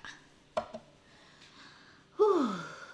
So what is going on? Don't worry about misidentification. You don't have to know. Well, now you know, which is cool. It's a different type. I would love to be able to play 古筝because it's so much louder and magnificent in it's very glorious, the sound of it. This is like very muted. 琴 is meant to be played by yourself and listened to by yourself or a friend standing right next to you. 3 steps away, you're not supposed to really like hear it type of thing. So it's very private. It's not a performance instrument. And if it's being played with other instrument, it kind of disappears. It disappears in the background and you can't hear it anymore. It's just at the it's like a very company kind of music instrument. It wouldn't work with other things. It just works on itself. It's a very lonely instrument, basically. Yes, that's the thing Wu Lei plays. He plays Liu Shui, which is the classic tune from this dun one of the most classic one.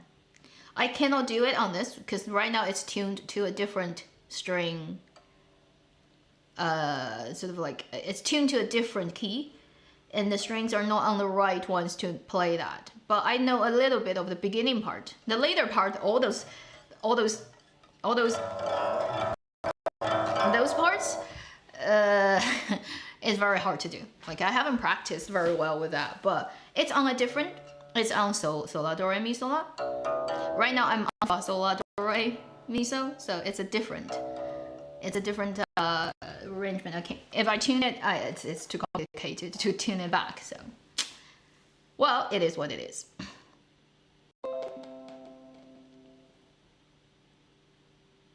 What the heck?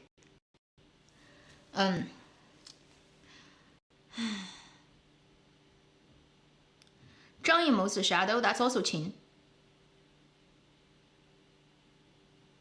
That's also 古琴.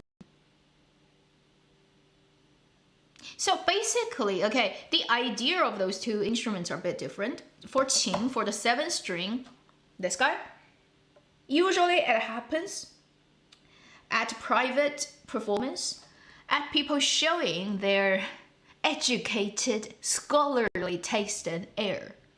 It's the elegant occasion and private occasion.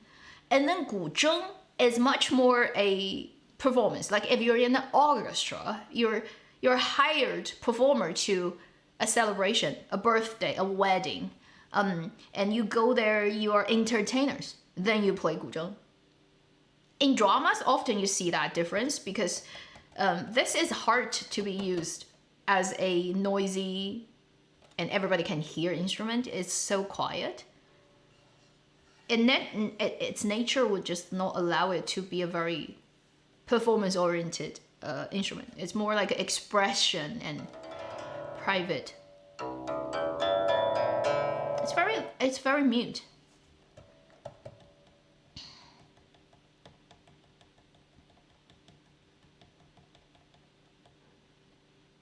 Maybe guitar. Yeah, it's like a quiet cello that you don't use a bow on.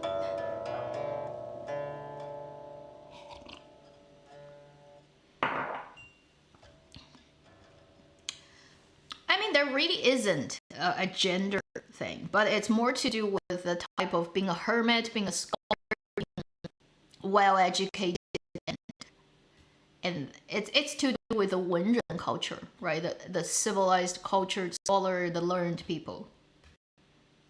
So if you are, say, a very famous poet, or you are an important official, you are an aristocrat, you would be playing this instead of 古筝, because 古筝 would be the more entertainer's instrument, whereas this is like the one of the 6 arts that the gentleman should be able to do. The traditional 6 arts of a gentleman. So one of that includes music, which is using this to represent that whole music education. Yeah. So attached on qin is the scholar culture. Whereas on 古筝, it's more just as an instrument. It's the music, the performance quality. Like idea-wise, that's how people perceive them. But in terms of like actually playing them, 古筝 is more glorious. It has a naturally louder sound, and it just sounds more bright and cheerful. And it has a lot of more bubbly energy and a lot of more techniques that would sound very outgoing. And this is the introvert. Let's just say this is the introvert. That is the extrovert. Best way to put it.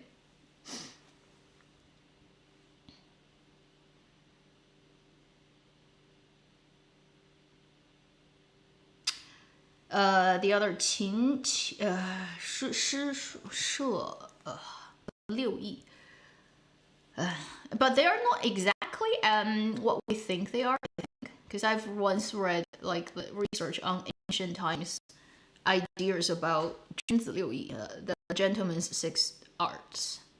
They're not exactly what we think they are, and it also changes with time. It's not like a solid. You know, like a more ancient time has a different version of it, and more closer to now. And people's view on it is different, or like they don't actually continue practicing the same sort of old 6 thing, right? So if you look at different time, there are different types of 6 arts. So like, how do you say which one is the definitive version? But some of them would include the ones that they all include would be music, right? But often that is to do with and this is like the instrument that we represented, and then actually this is the art of shooting arrows and bow. That's one of that too. And there's like li, which these days, right, people would be very confused about what it is. So like a very ancient version of it is not really in any recent, let's say, centuries, people are still practicing. It's kind of just like on book of things. But if it comes to yue, which is music, it's a part of like the li. People translate that as etiquette, which is a bit weird. It actually doesn't really mean that, but learn Chinese and you'll understand. It's hard to completely translate that in English. 礼乐射御书数. That's one version, but there's also another version which has different changes, like different words in it to say about things. But basically, you need to learn like how to write, right, and how to shoot arrows, and then how to do calligraphy, music, and knowing all the sort of like rituals of your like time. So, and also mathematics actually is a part of it. So, and that's one version of the 6 arts. Not always the same, and not always sort of seen as equal at all times. So it's a version. But yue, so bigger is the music, but then the representational instrument would be this one. Yeah, it's the pipa.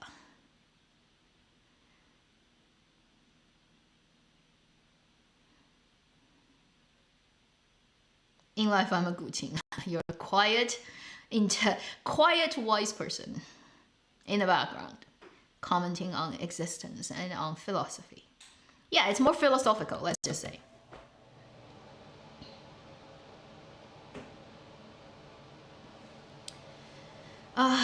So, what else is going on these days of dramas? Right now, the one that I'm watching and chasing most diligently is Three Body. I really just sincerely just like pray for it to be a really overall, when it finishes all 30 episodes, a very good adaptation of the original work. Because I think Three Body deserve at least one good one among all the ones that are out there. I mean, there's an animation version, older one, that's done by all the boxes person that's very good. But because of its, relatively speaking, lower budget and smaller audiences, demographics, it wouldn't be as impactful and influential. And also because of its animation nature, the style of it. On a bigger audience level, probably you still have to think about live action. So we only have 2, Tencent and Netflix. Netflix, I don't know when it's gonna come out, but Tencent, it's gonna end on February, which day? Middle of February? Because it's 1 day per episode and then 6 days per week, so 5 weeks. 4 weeks. Because it's, the first week is like 4 episodes plus 6, 10, so. Yeah. Three Body. Let's hope Three Body does it well. TikTok. These days, 6 arts. We don't have arts these days. We're just all machines. We're just robots. We're just working for the big. We're all slaves. Contemporary slavery in the digital age. You sell your time and your attention, and also your privacy, right?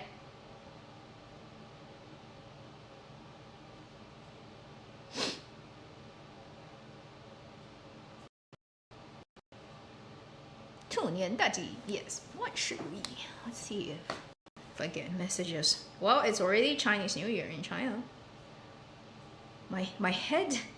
Like the weight on my head and all the fake hair is like when I tilt, I can feel the weight pulling me. It's very weird.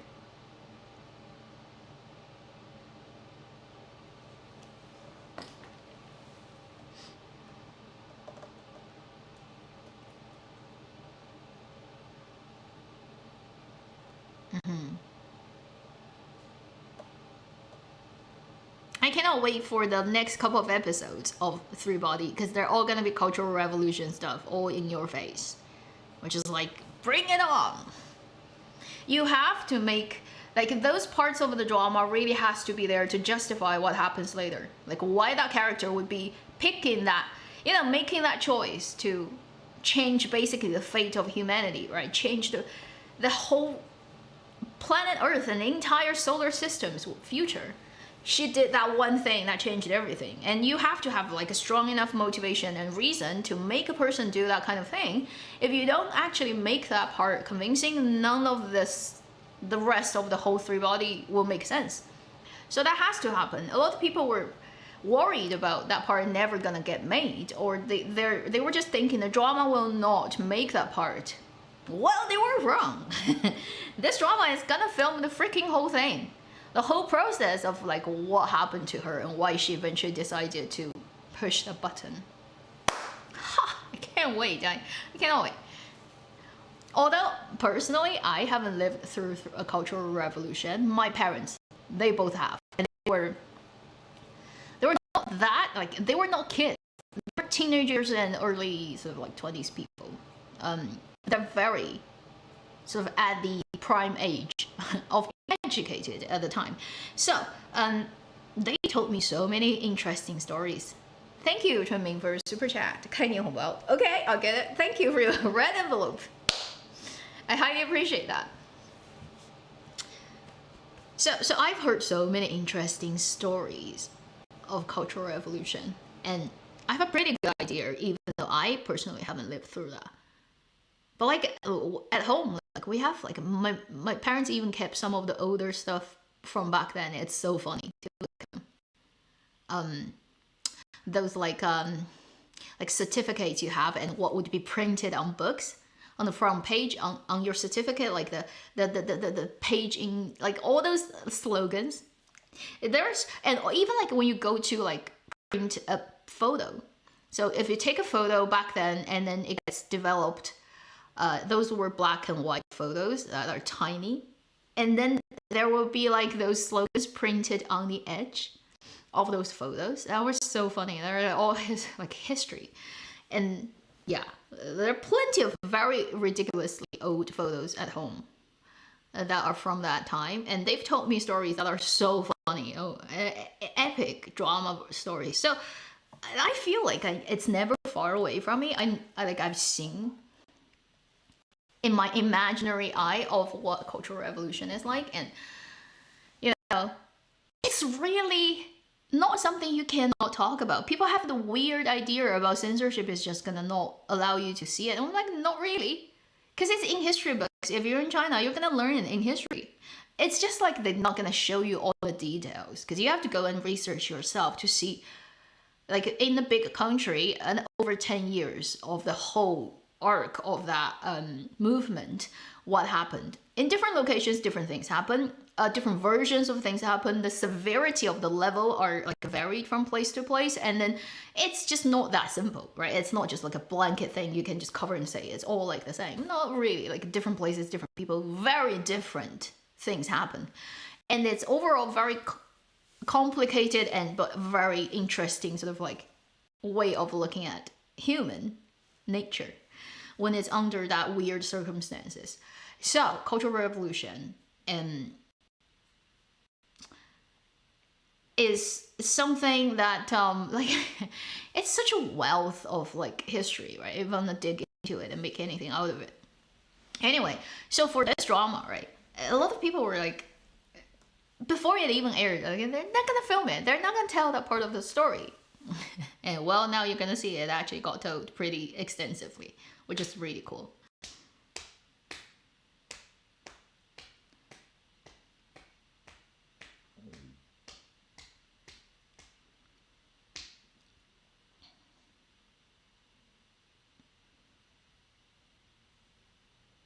Cover and sugarcoat period of history.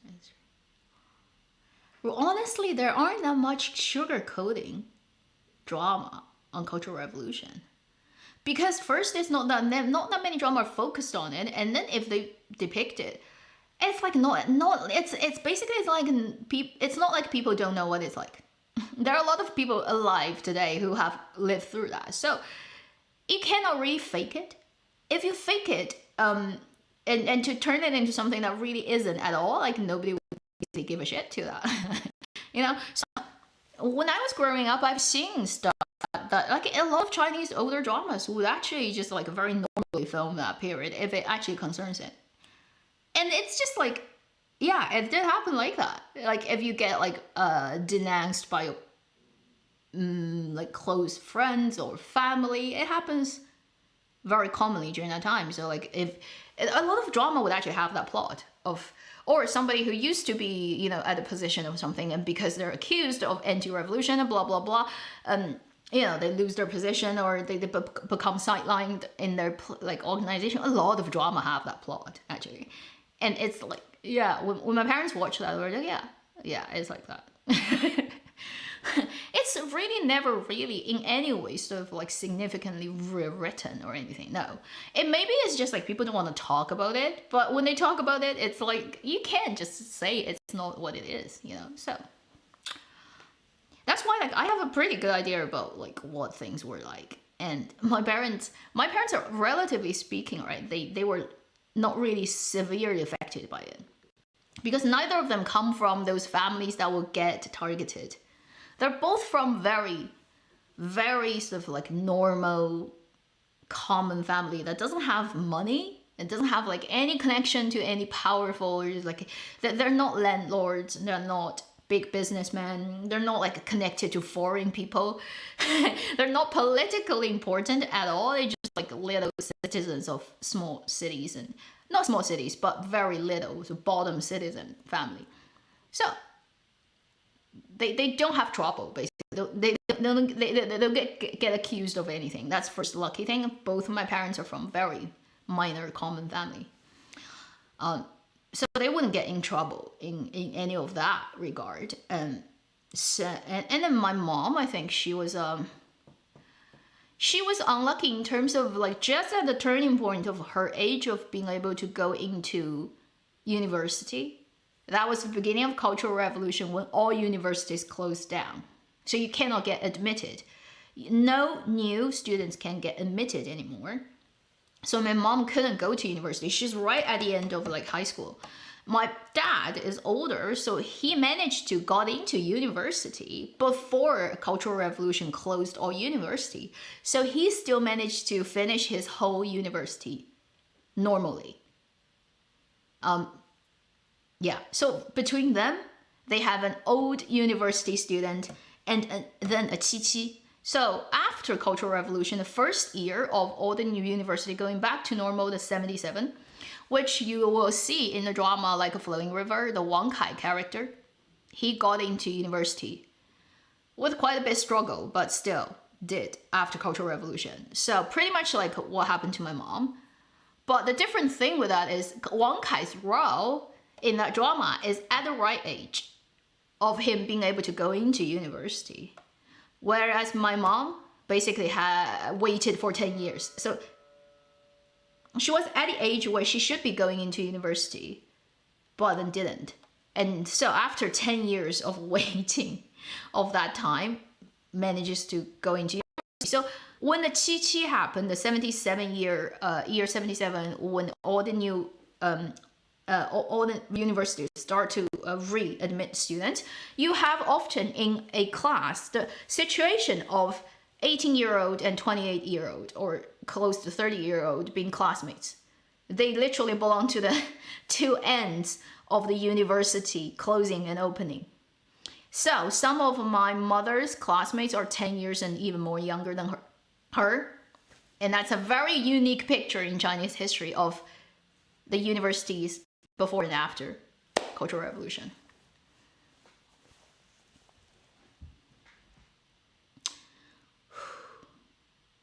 Yeah, so it's pretty unusual. And my mom was like, so when she couldn't do that, she left for to find her uncle. So she's got an uncle because her father has many brothers. One of the uncles she has got into the army when he was very young, like a teenager, fighting Japanese and stuff. And then because of he was in army and then was in there long enough that he got to a really high official position. My mom traveled from her hometown to her, like right now positioned in a different place in China's uncle's place, and then became a like the medical soldier. So like a soldier but who is in the military but then who is like specialized in nursing.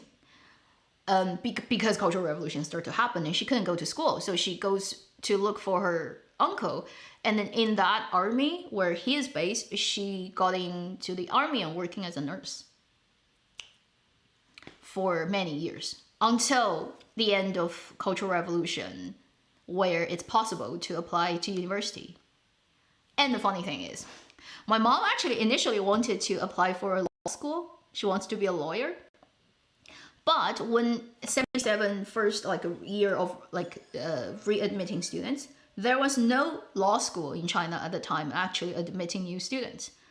She couldn't find any school that actually taking in this major, so she had to choose a different one.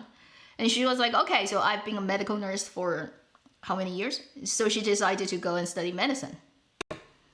And she got into medical school. I mean, given that's the first year after Cultural Revolution, so all the exams are much easier than usual. But still, it's medical school, and she hasn't studied for 10 years. She told me she borrowed mathematics, chemistry books from other people from like a long time ago. That's high school study material. And she basically revisioned for 3 days of high school mathematics and chemistry, and went into the first university exam in China in 10 years and got into one of the best medical schools in China. I'm like, yeah, well, that's never gonna happen to me. She's crazy. Her biochem is like, she can do like biochem exam at 100% score. I don't know how she does that, but yeah, they have a Qiqi. So when the first round of university opened up after Cultural Revolution, it's a proper exam. It's just probably easier than normal because they know a lot of people haven't been studying for the last decade. And then my mom is like, yeah, 3 days studying high school mathematics. I'm like, oh, that would be impossible. I can't imagine, like after leaving school a year, I wouldn't be able to read any of those like mathematical paper. I'm like, I can't even understand what it's talking about. But yeah, she got in. And so, yeah, and it's that school. Now it's in another university. So now it has become combined together with a different university. But back then, it was the Huaxi, the Huaxi Medical. If anybody knows Chinese medical schools in old days, you'll know it's a pretty good one.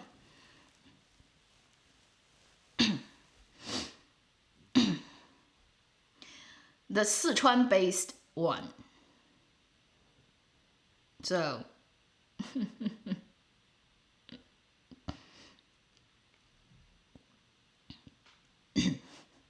yeah, I don't know how big the class. It's not huge because they have to also limit how many people can go into each class, right? The schools can only admit that many people. They cannot. It's just like endlessly admitting. So it's the last 10 years collected didn't go to university students all taking the same exam, and somehow she got in. I don't know. Like it's pretty insane.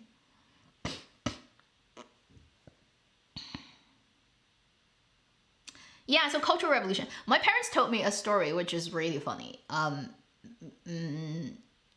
It's I think it's my mom's or so one, like she was in dormitory and she was like secretly listening to like Butterfly Lovers, which is at the time definitely not something you should be doing, because it's called capitalism, bourgeois, whatever, like music of love and blah blah blah.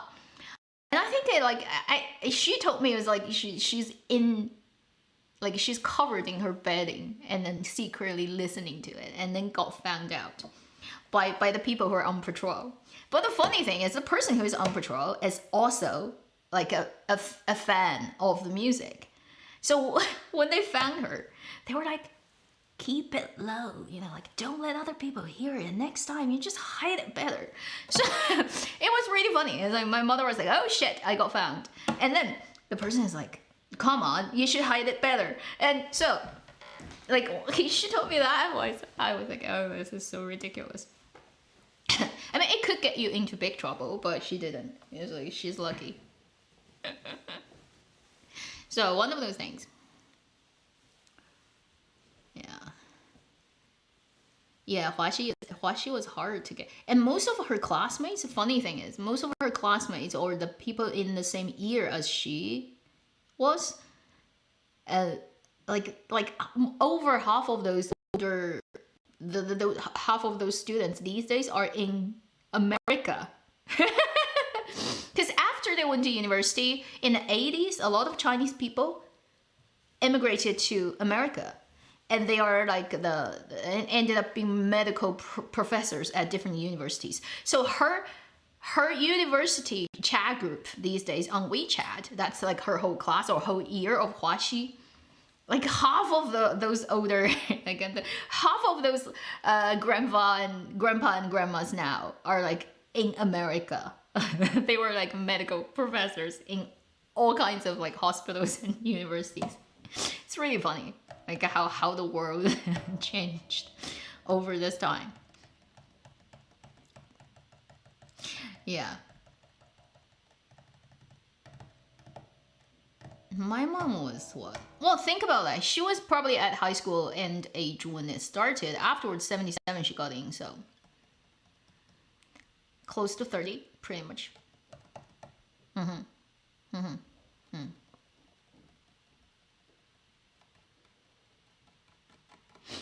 No, I don't have any news on Ingenious One, but I don't see why it wouldn't happen this year.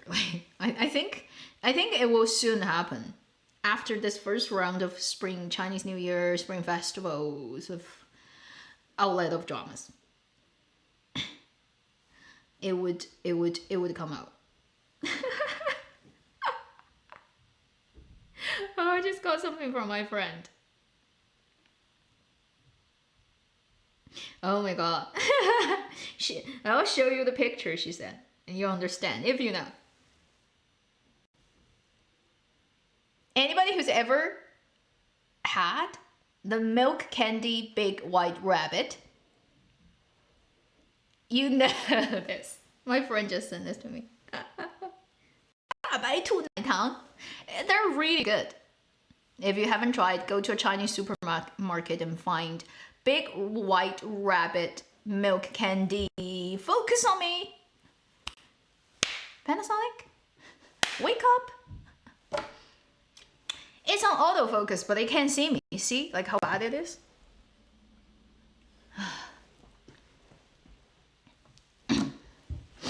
I know, hey, that candy. Yeah, if you've never tried, you should. The big white rabbit milk candy is my childhood. And it has a layer of the paper that wraps around the candy that stops it from getting sticky. It's made of rice. So once you eat it, put it in your mouth and immediately it melts into nothing, which is really cool. It's a rice paper.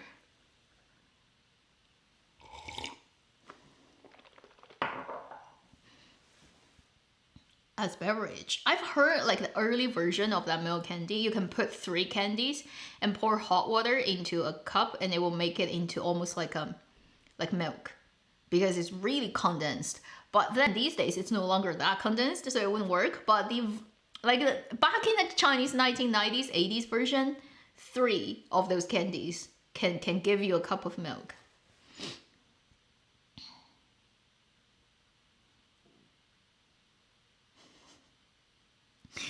Yeah, it's really lovely. If you haven't tried, you should. It's really good. Really, really good. I don't think there's an exact equivalent in the common brands of candies in the West. That really is exactly that thing. You should try it if you've never tried. Okay, so it's close to 11. So we should do the third one soon. The last one, the $88 one. Not easy, because it's not a very popular drama, okay? but that's why it's hard.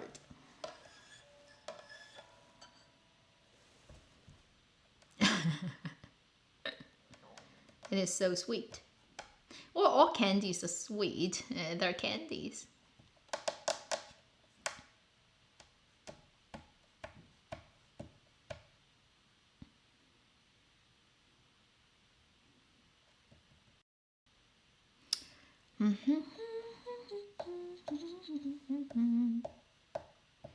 Fortune.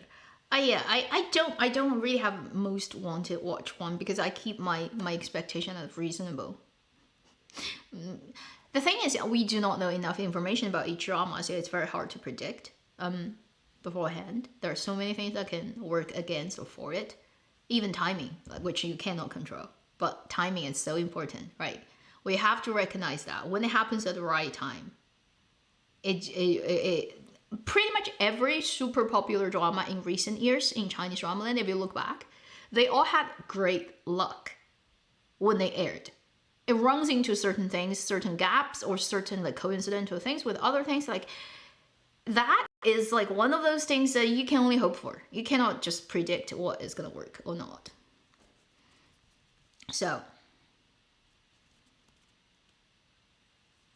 Hidden Blade, I don't know. Hidden Blade technically is not in cinema until tomorrow morning in China, which is a couple of hours later. You have to wait for a few days for people's reviews start to come out after they've released it officially. The drama right now, all the films during Chinese Spring Festival have only been doing the selected premiere at locations.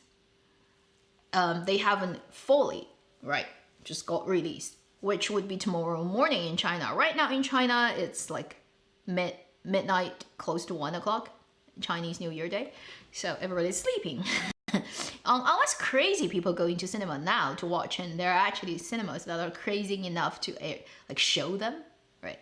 Wait for, let's say, a day or two. You'll hear definitely. Whether it's renting or praise, you're gonna hear it. To me, you know, like I feel like Hidden Blade would just still keep that director's style, which is very strong, personal style. In which, like, you know, exactly each actor, how much screen time they're gonna get and how important they are. Right now, you don't know. And usually with his films, it's almost like the director is definitely the bigger person in the whole thing. The director's style, the type of film it is the biggest character, and every other, like every actor in it would just be used as a device to make it happen. So for that director, his style would dictate it wouldn't be a very, in any way, superstar oriented stuff. If you've watched this previous one, The Wasted Times, you'll know what I mean. It's all big names in that film, but then what you would remember after you watch it is the style of the movie. That comes out strongest. If you've watched it, you'll know.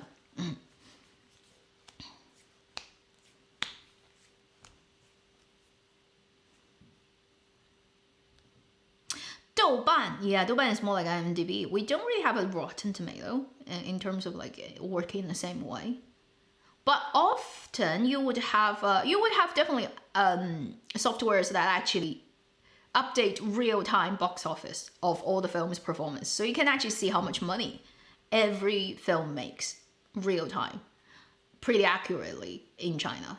I mean, my prediction probably is the Wandering Earth is gonna be the biggest selling one, highest grossing box office one, if nothing weird happens. Like 95% of the possibility is that film is gonna be top one in terms of making money. The second one would either be Hidden Blade or 满江红, Four River Red. That's just my prediction, okay? Either Hidden Blade or Four River Red. We shall see which one would do better. Then, the rest. The comedy, the animation, a couple of other things. Hard to say yet.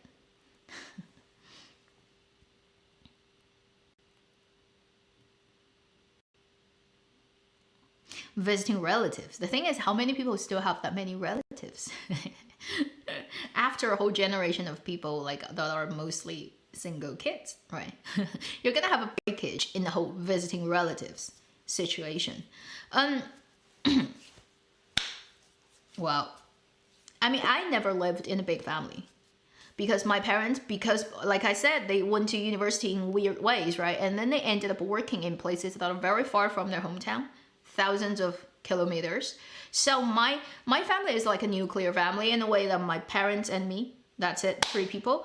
And because they live both very far from their parents and their sisters and brothers, we kind of never really grew up together. Like only once or twice when I was little that I traveled to their place and stayed a bit there, but very short. And then the other time, majority of my childhood is just my parents and me.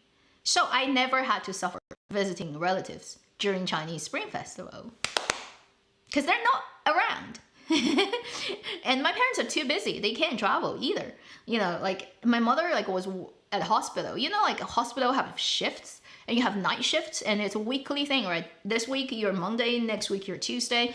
It rotates, and regardless of holidays, you still have to be in hospital because people are still dying regardless of holidays. So for that, they can't travel like for a long extensive period of time, which is why ever since I was a kid, I never had to suffer Chinese Spring Festival with visiting relatives, which is a nice thing. But also it misses a lot of those possibilities of having a close relationship with your cousins. Honestly, I don't even know all the names of all my cousins. Because my parents, my father's side is better because there are less people. My mother's side is a huge family. She has 7 siblings. Imagine that. So, there are many cousins. Till today, I still don't know their names.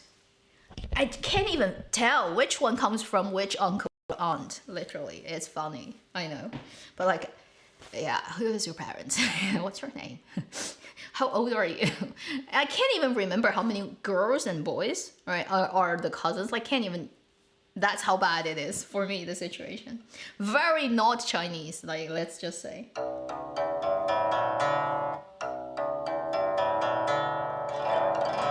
So the third one is harder, and let's hope I don't make mistakes. It's likely I will, because it's not that familiar even to me.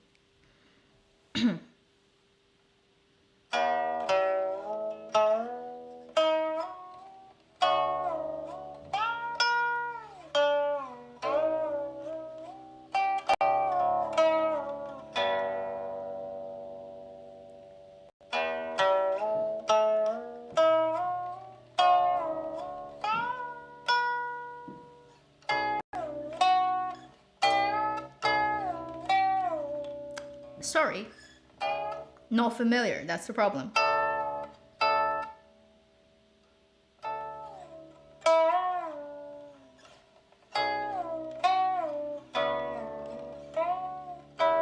I'll redo that if you cannot get it, okay?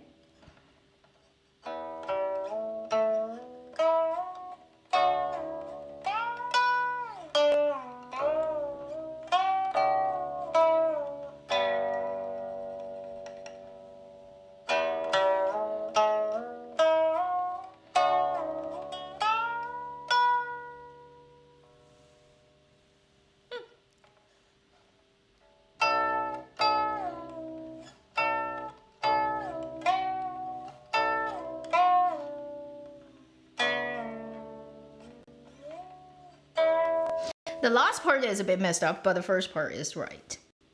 It's not easy, okay? Let me see. Only last year, 2022.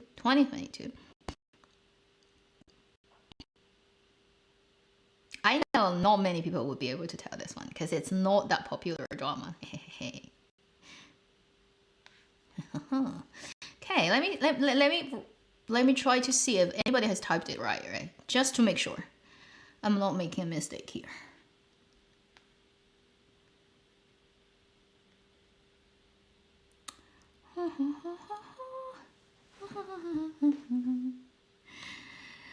Let me first check. I just make sure nobody, because it's like you're typing so fast. I have to look back. Only 2022, okay? So anything before that is not possible.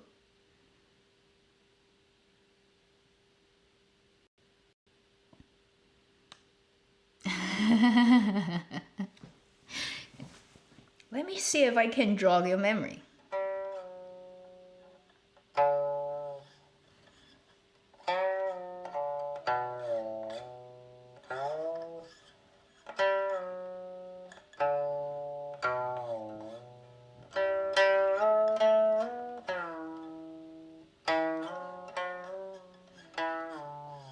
That's how the song starts.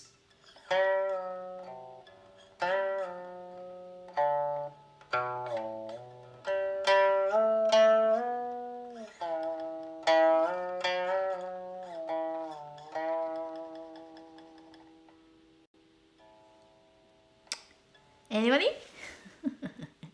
Yeah, the hardness suddenly just goes up a level, hey?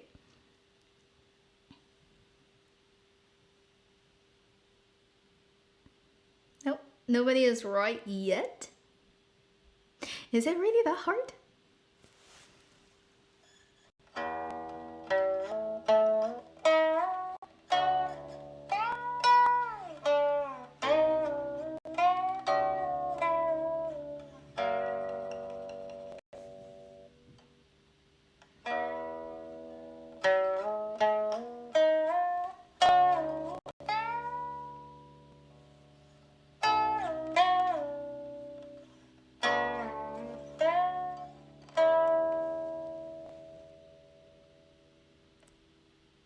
First, you can tell it's definitely a period drama because this doesn't sound like a contemporary drama at all. Okay, so that narrows it down. I'll narrow it further down to something that happened in the first half of the year. So if you're thinking about anything happened in the second half of last year and contemporary, no. Period, first half. It's already tight enough. Period, first half.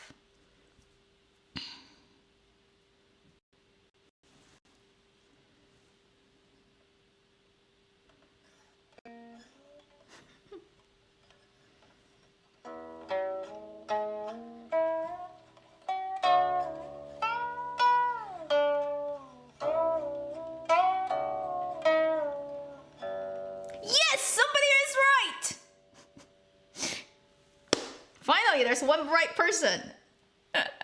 So, your name is... How should I pronounce your name? I don't want to screw it up. The green with an H. Okay? The green blue with an H. You're right. I think you're the first person who typed it right. H-N-I-N. Wu-T. Sassy Princess. I said 2022, people. Sassy Princess. Yes. The Zheng Yecheng and Yuan Bingyan one. And it's whenever like they're like really in love, it will start to... It's not even the title or the ending. That's why it's hard. It's the middle OST song. It's not the Zhou Shen one. Because Zhou Shen did...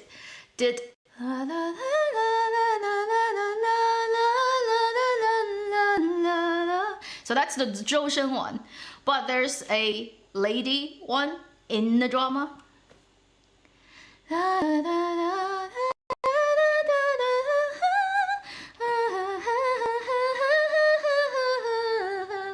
Anyone? I think I started it too high. Let me try to find it. You'll know. If you've watched the drama, you'll know, obviously. If you don't, then, well, that's why I said it's hard. Okay, email me. So, the person with a green, blue profile picture with H. Email me.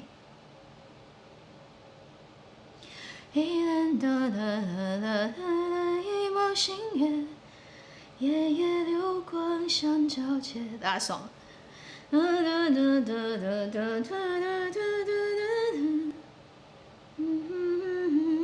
Let me just try to find it so that I can put it in the right key, because I am not perfect pitched, so I can't remember the key. It's one of the things I cannot do in this world. Come on, wake up.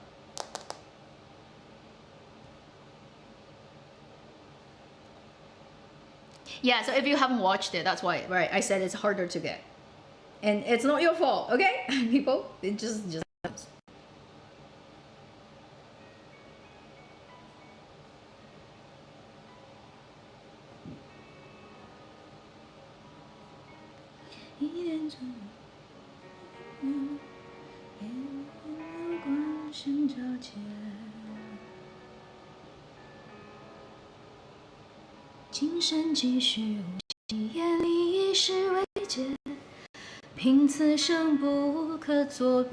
That song is in the middle of the drama.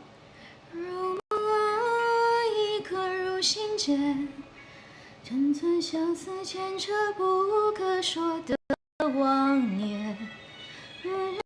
hope I don't get copyright strike because I have no idea if that would happen.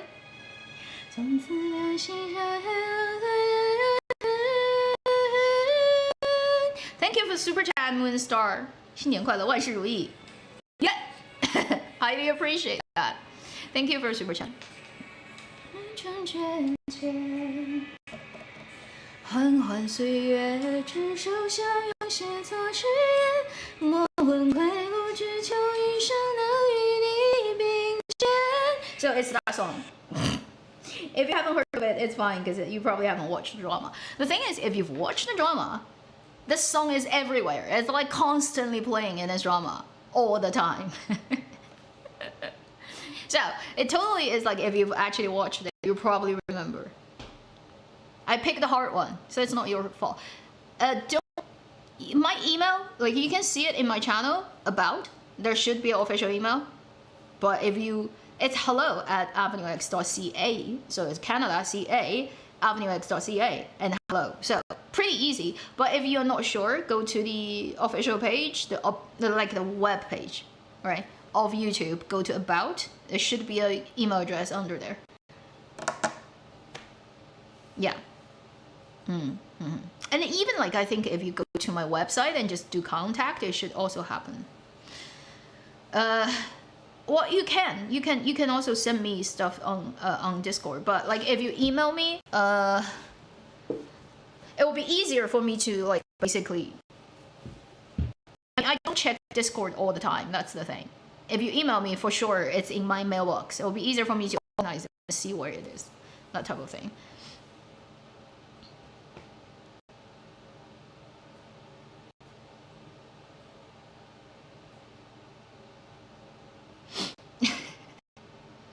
Really? It's the second time, really? Well, what can I say? Fate? Because all of these is random, right? Like totally random. So let me know, okay? What will work for you? So this is like the third time. It's the hard one. It's the 88 one because it's the lucky number, 88. Fa fa. Get rich, get rich, get rich, right? So, yeah, let me know. Can email me hello@avenuex.ca.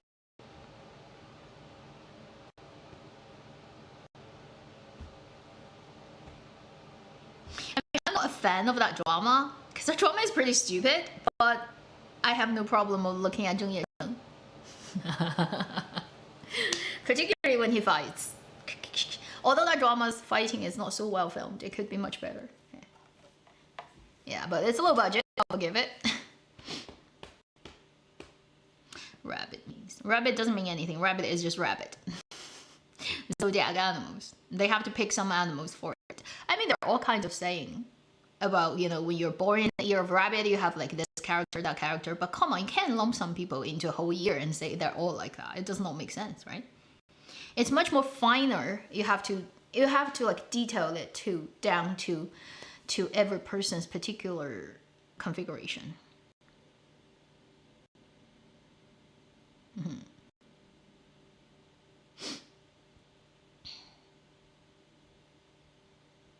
My Lethal Man. What is that one? Maybe I should look.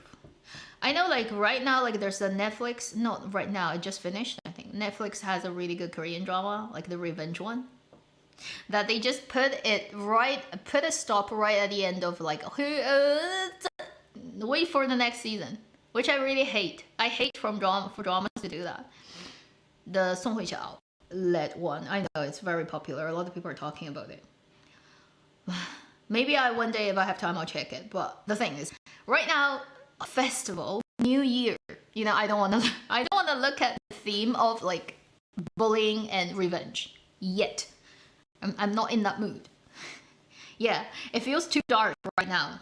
Even if it's good, I'm like, I'll keep it on like until later. Until later. Yeah, the glory. I mean, it feels like exhilarating, right? The whole revenge story, but also it's dark. It's dark. Not for those 7 days or half a month for Chinese New Year. Once the good time of like being hopeful is past, I can look into it. Ah, 对，我人不选它. Okay, because multiple people have told me about that drama. I will try my best while I'm watching all the other things. So much stuff.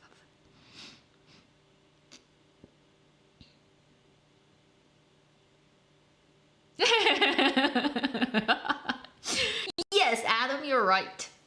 Hafiz, Adam, you're my old-time subscriber. I know you're very right. It is true.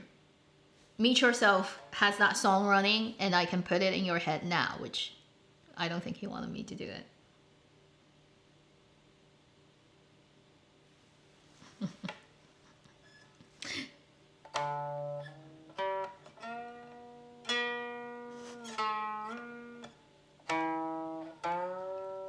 Okay, I'll stop because I've already started doing that.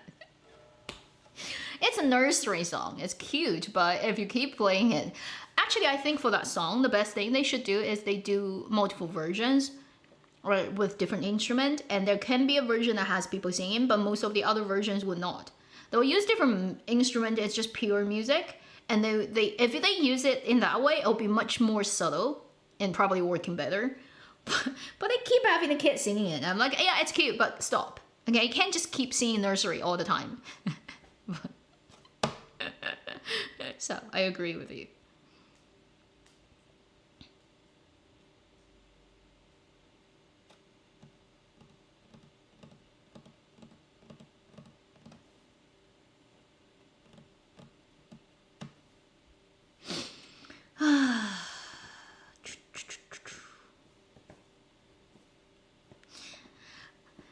Right now, I just hope the Three Body can end well, and then I hope like once the Netflix one comes out, it's gonna be a really funny comparison study. I want to see what Netflix is gonna do with it. I just don't have a good feeling. Because Three Body, although it's a contemporary one, although it's a sci-fi novel, science fiction, it's so specific to Chinese people and the particular sort of decades we've had in history. And honestly, if you're not a Chinese person, there's no way you understand the subtlety of that book and how you represent it on screen. But if you adapt it completely to a foreign land, you change all the characters' names and you change their sort of gender, race, background. You just keep the idea of the invasion of the aliens and all that sort of like, if keep the idea but you change everything, then it's a different story. It wouldn't be Three Body. It would be a totally different story, because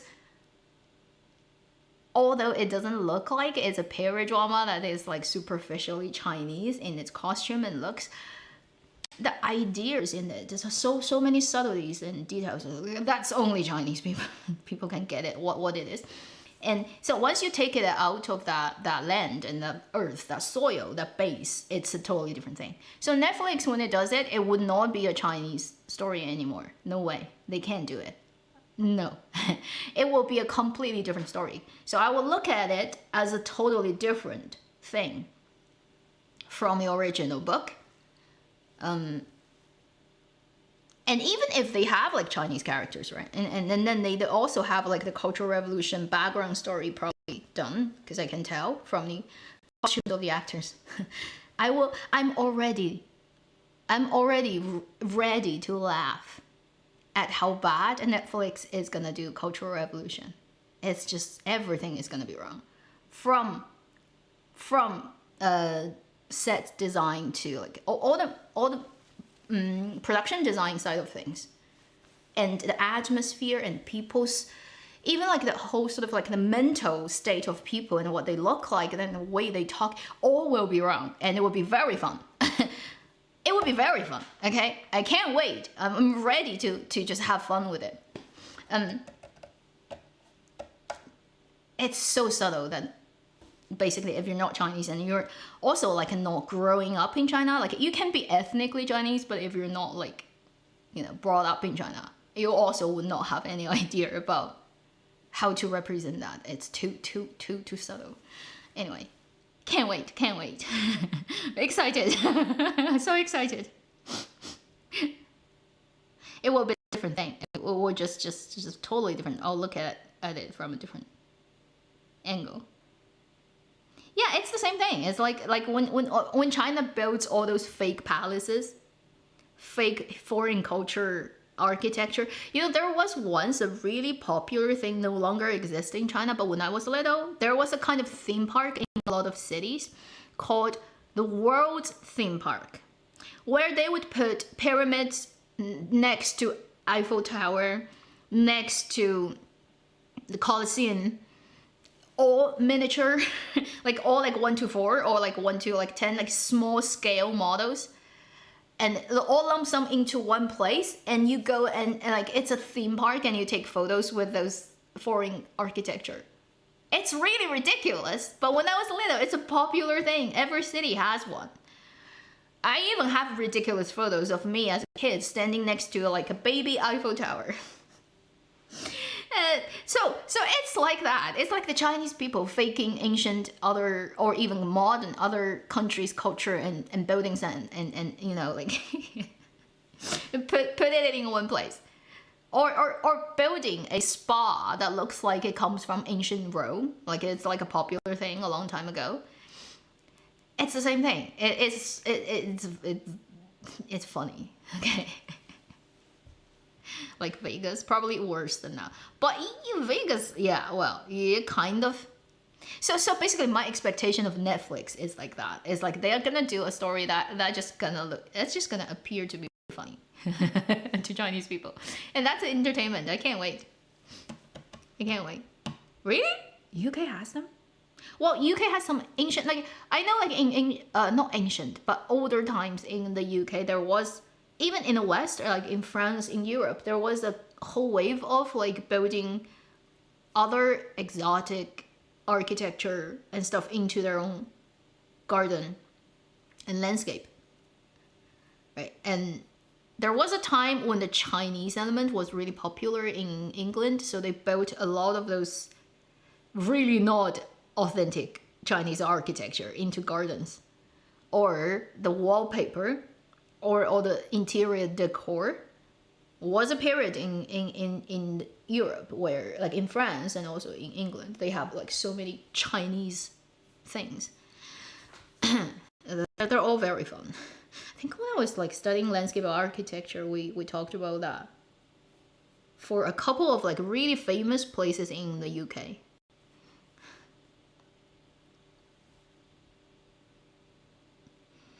Yeah, their version is not like the idea of, for example, there's this alien race who are troubled by the 3 suns. That's the same setting, and they're coming to Earth. That's the same setting. But in terms of like all the people who are involved in the story, right? Who discovered that? Who got like the Zhang Luyi, like the Zhang Luyi, Yu Hewei characters in Netflix version will be obviously changed to what Netflix can find, or in their script what their nationality, gender, whatever is. So they will function in the same way, but there will be completely different people. So once that's changed, it will be a different story. Very different. Pagoda, yeah, pagoda parks. Kew Garden. Yes, Kew Garden, obviously. The funny thing is, I've been in England, right, for some years, but I've never been to Kew Garden. I should have. I've been to Leeds Castle. I've been to Scotland. I've been to quite a few really cute places in the UK as a whole, but like I've actually never been to Kew Garden. That's such a shame. Well, back then I didn't know I would be studying landscape architecture. Had I known, I would have gone, okay? But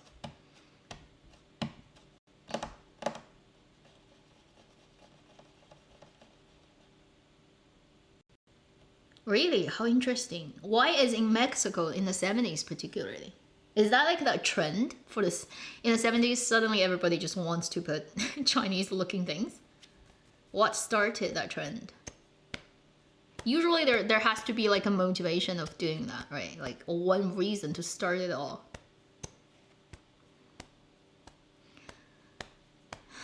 $11.11. Oh, I see 11.11. So today it's already 11:11 and we are online for close to 3 hours. We'll stop it at 3 hours, let's say, and let everybody go back to their life. It's already pretty late everywhere, apart from this side of the earth. Tencent 3 body going to base. It's already happening. Have you watched it? It's already into episode 9. And it's pretty sticking to the original book, which is very nice. They're sticking to the original book very well, but they did expand on characters that were very insignificant in the original book. They're making it bigger. Okay, cute. 70s Mexico. You see, these things are just so interesting. Only the local people would know.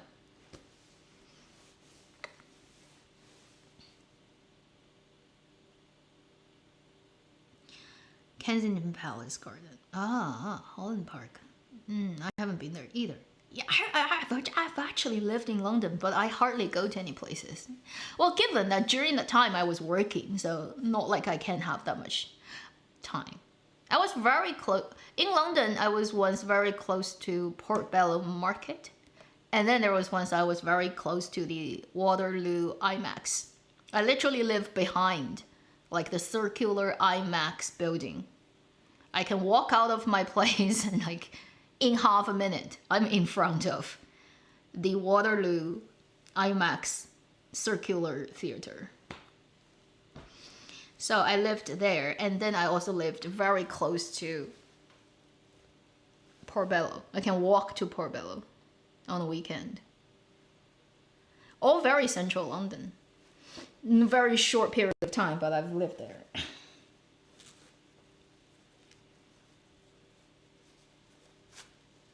Also, I haven't been to Baker Street. I feel very, very wrong. Like, how can I not be, right? But I've never been to Baker Street. Even though it's just not far away from anywhere in London.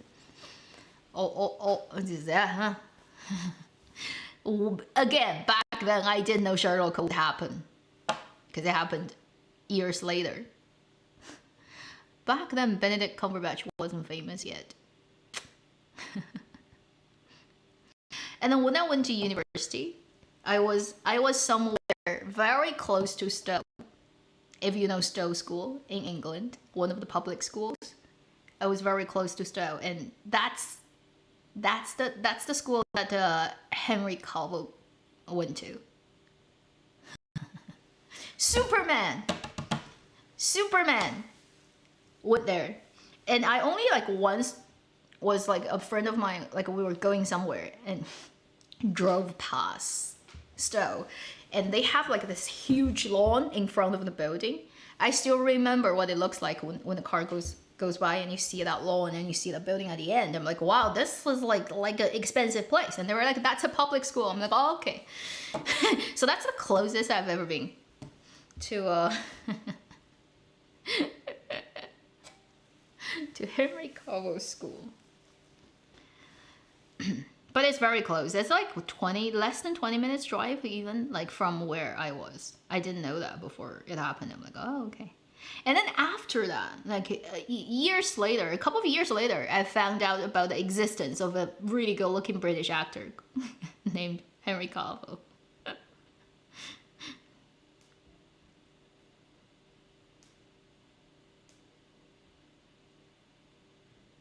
Liu Cixin is involved. He kind of like came, I think he went on the the set of the drama a couple of times, and he did have some kind of like sort of overlooking the production of the Tencent drama version. But I don't think he is deeply involved in the script writing. He probably just gave them a couple of pieces of advice, and then yeah, he wouldn't be deeply involved. He would be like a little bit sort of like involved in the Tencent version. Yeah, my parents are in China. They're stuck at home and all getting COVID. They both got it. Finally, after 3 years of struggle, like when everyone in China gets it, they get it. And there's no escape. So they're both COVIDed people.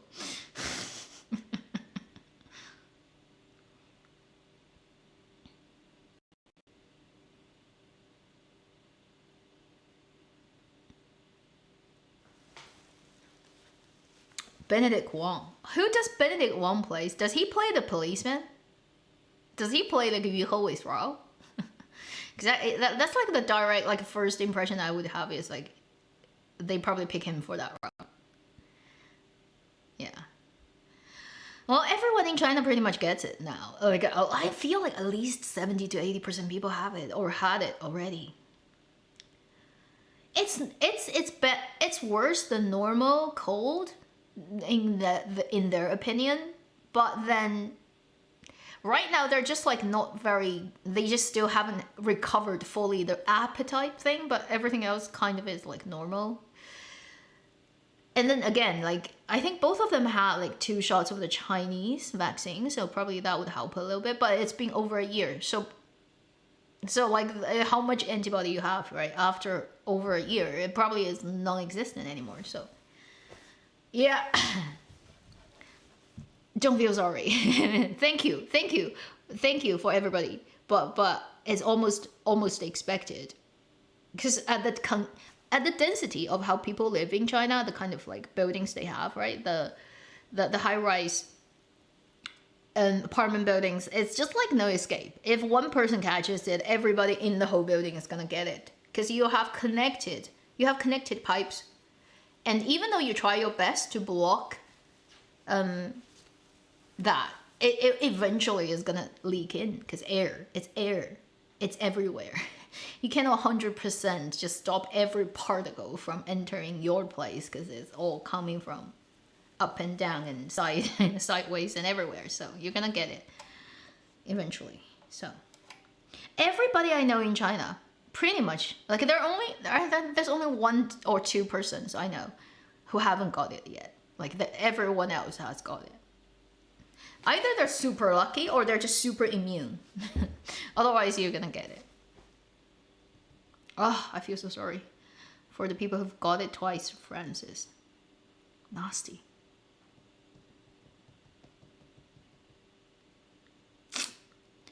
Ah, Colleen, you got it early. Because the earlier version is supposedly to be like the worst, right? Later versions are like not as crazy.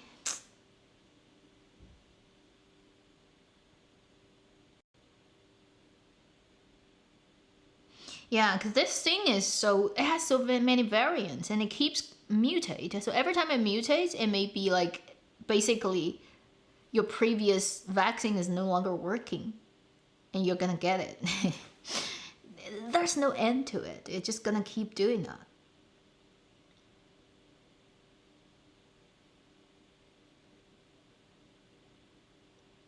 Oh yeah, Kira, I understand you. Because right now here in Canada, like hardly any people is wearing masks anymore. I still see people wearing masks, but not many. But I still do it. You know, I just do it. I don't care. Also, like, because it's so cold outside, it's actually really nice to wear it. Your face stays warm. It works much better than scarf. Like, if you have a scarf, it's still quite cold here. You know, but if you have a mask, because you're breathing in and you're warming yourself with your own breath, so it's actually really warm. When it's like minus 20, 30 outside, like wearing a mask actually is like making it so much easier. Like I'm less cold because of that, so I'm like, I don't care. It's cold, I'm gonna wear it. Tencent Senti, I've already talked about quite a lot about it. I'm very happy, I said, about like Tencent Senti. Once it's, next week I'm gonna make a video on it. probably when it airs into episode 10, 11, 12, something like that. In the teen numbers, I'll be talking about it. I want to see the Cultural Revolution episodes before I make the video. I'm so curious to see that part.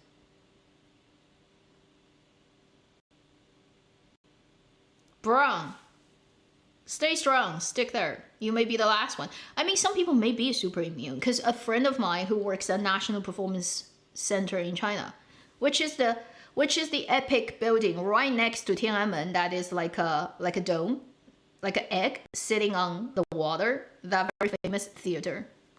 She works there since day one of opening. She started working there back in 2007 when they first opened that building. So she's like the veteran worker of that place. And she works in performance. So she works in a room where there are other office workers with her in the back end of things. Then she has to deal with front stage too. So all the performances in National Performance Center right now in Beijing is filled and packed, because it hasn't been running normally for a long time and people are like crazy. So all the concerts, all the performances are all booked, and there's so many people in that space. And then also in her office, she's sharing that with other people, right? Everyone in her office has already gotten it. Everyone in National Performance Center. She hasn't got it yet. And she's like, I have no idea when I'm gonna get it. And right now I'm just like, can I just get it? And then get over with. Now I have to be so careful because everybody around me is like positive or just post-positive, but I am not. And so I have to wear a mask and be very careful. She's like, when the weather gets hot, because now it's cold, she can still deal with it. But she says, once the weather gets hot, I'm gonna take off my mask, and if I get it, I just get it. I don't care about it anymore. She's like that. Which is actually making her life really hard right now. It's like everyone else is like just giving up, and then they just don't wear a mask anymore. But she has to, because all her colleagues are positive. She's the lonely single flame of like a negative person in the huge office. I feel so bad for her.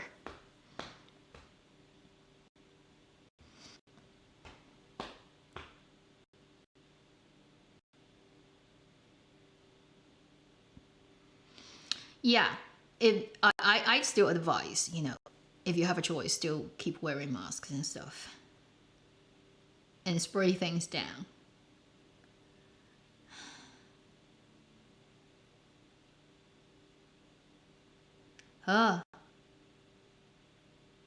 Wow. That sounds so bad. Like lung infection. Sorry. Where are you? If it's late, you should go to sleep and get rest. Immune system needs rest. Air pollution. When I was little, I was a sufferer. I was a big sufferer of that. I had 过敏性鼻炎, the allergic nose thing. Because Chongqing was really bad when I was little. The air pollution was really, really, really bad. Later, it got much better. I remember when I was little, the skies were like literally pink and purple, and in the evening, like the beautiful pink color and purple. But that's actually not normal. That's air pollution and resulting in the color in sky looking very pretty, but really bad. And I had such bad allergic reaction. Oh my god, you wouldn't believe. I actually had to use type of like steroids to control my nose from running, because it will run unstoppably. Like it would do. I can, like, you wouldn't believe how bad it can get. Basically, if I'm like this, I'm okay. I'm looking at, like, if I'm looking at everything, but if I concentrate, if I tilt my head down and I concentrate on a paper, if I try to read or do homework, as soon as you turn on the brain and look like that, whoa, water, literally clear water pours out of your nose and it starts to run non-stop. It's like a type of dehydration. And you have to like keep drinking water because you literally lose water by like having that runny nose non-stop. And it's so bad that I couldn't go to school almost because I wouldn't be able to listen to the teacher saying anything. I turn on my brain, it starts to do this. So I had to use a spray, which is something you have to get like prescription for. You cannot just buy it in any, counter medicine. It has to be subscribed, subscription, and it's expensive, and it's really weird smelling.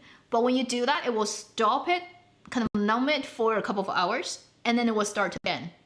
And it's not normal spray. It actually is a type of steroids to keep you from like going crazy. And it was that bad. Like for a period of time in my life, I had to do that. It's so bad, like epic. You never believe how much you can have.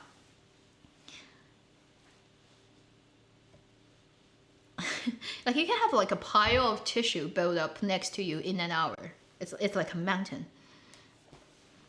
I've had a couple of episodes of like really crazy symptoms that I think is like worth written down in human records of like how bad it can get.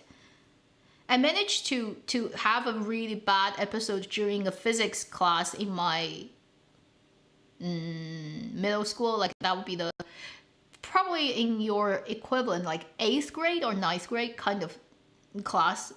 I had one that was a small exam test during a class that I had suddenly flare up allergic reaction that destroyed everybody's exam result of that class.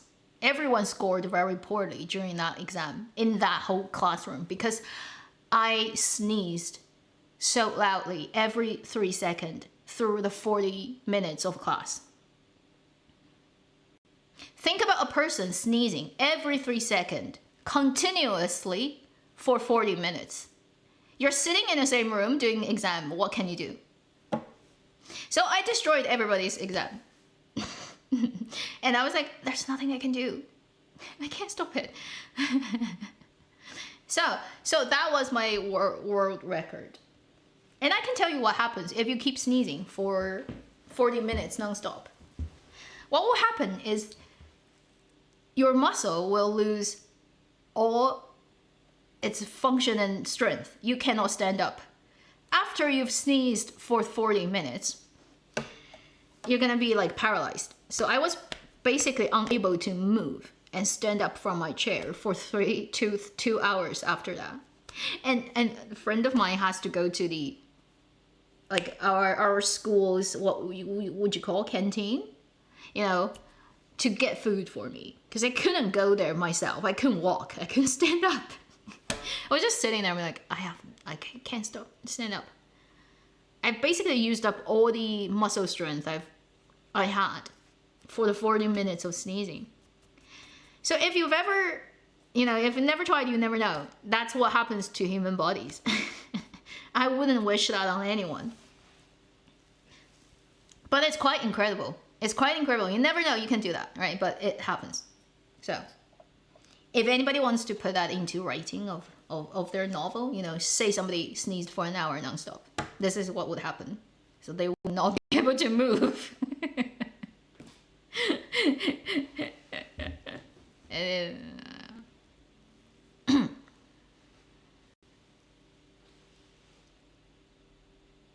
Yeah.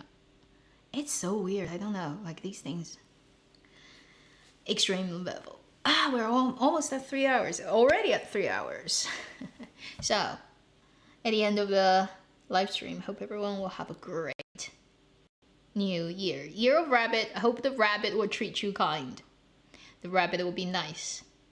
At least it's adorable, if not anything else, right? It's cute. Last year is Tiger. Tiger is cool, but Tiger is distant. Tiger is not a cat. But bunnies are bunnies. Bunnies are adorable. This bunny has the same blush as I have, although you probably cannot see today. I used the same blush. Again, show you the bunny at the end of this. Ding, ding, ding, ding.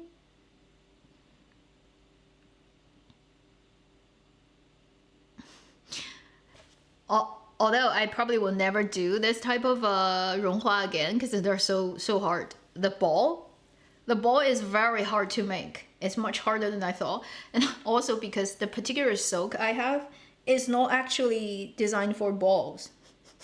It's so weird. You need raw soak, the untreated soak thread, to do the ball so that the ball can open up 100%. All the soak strand will be individual, very clean and crispy. Otherwise they will stick together because they're too soft. And then all my soak threads are unfortunately the cooked ones, so they won't be able to do that. I tried my best, but the ball wouldn't fully open up, so it's the best I can do. Yeah, so Happy New Year.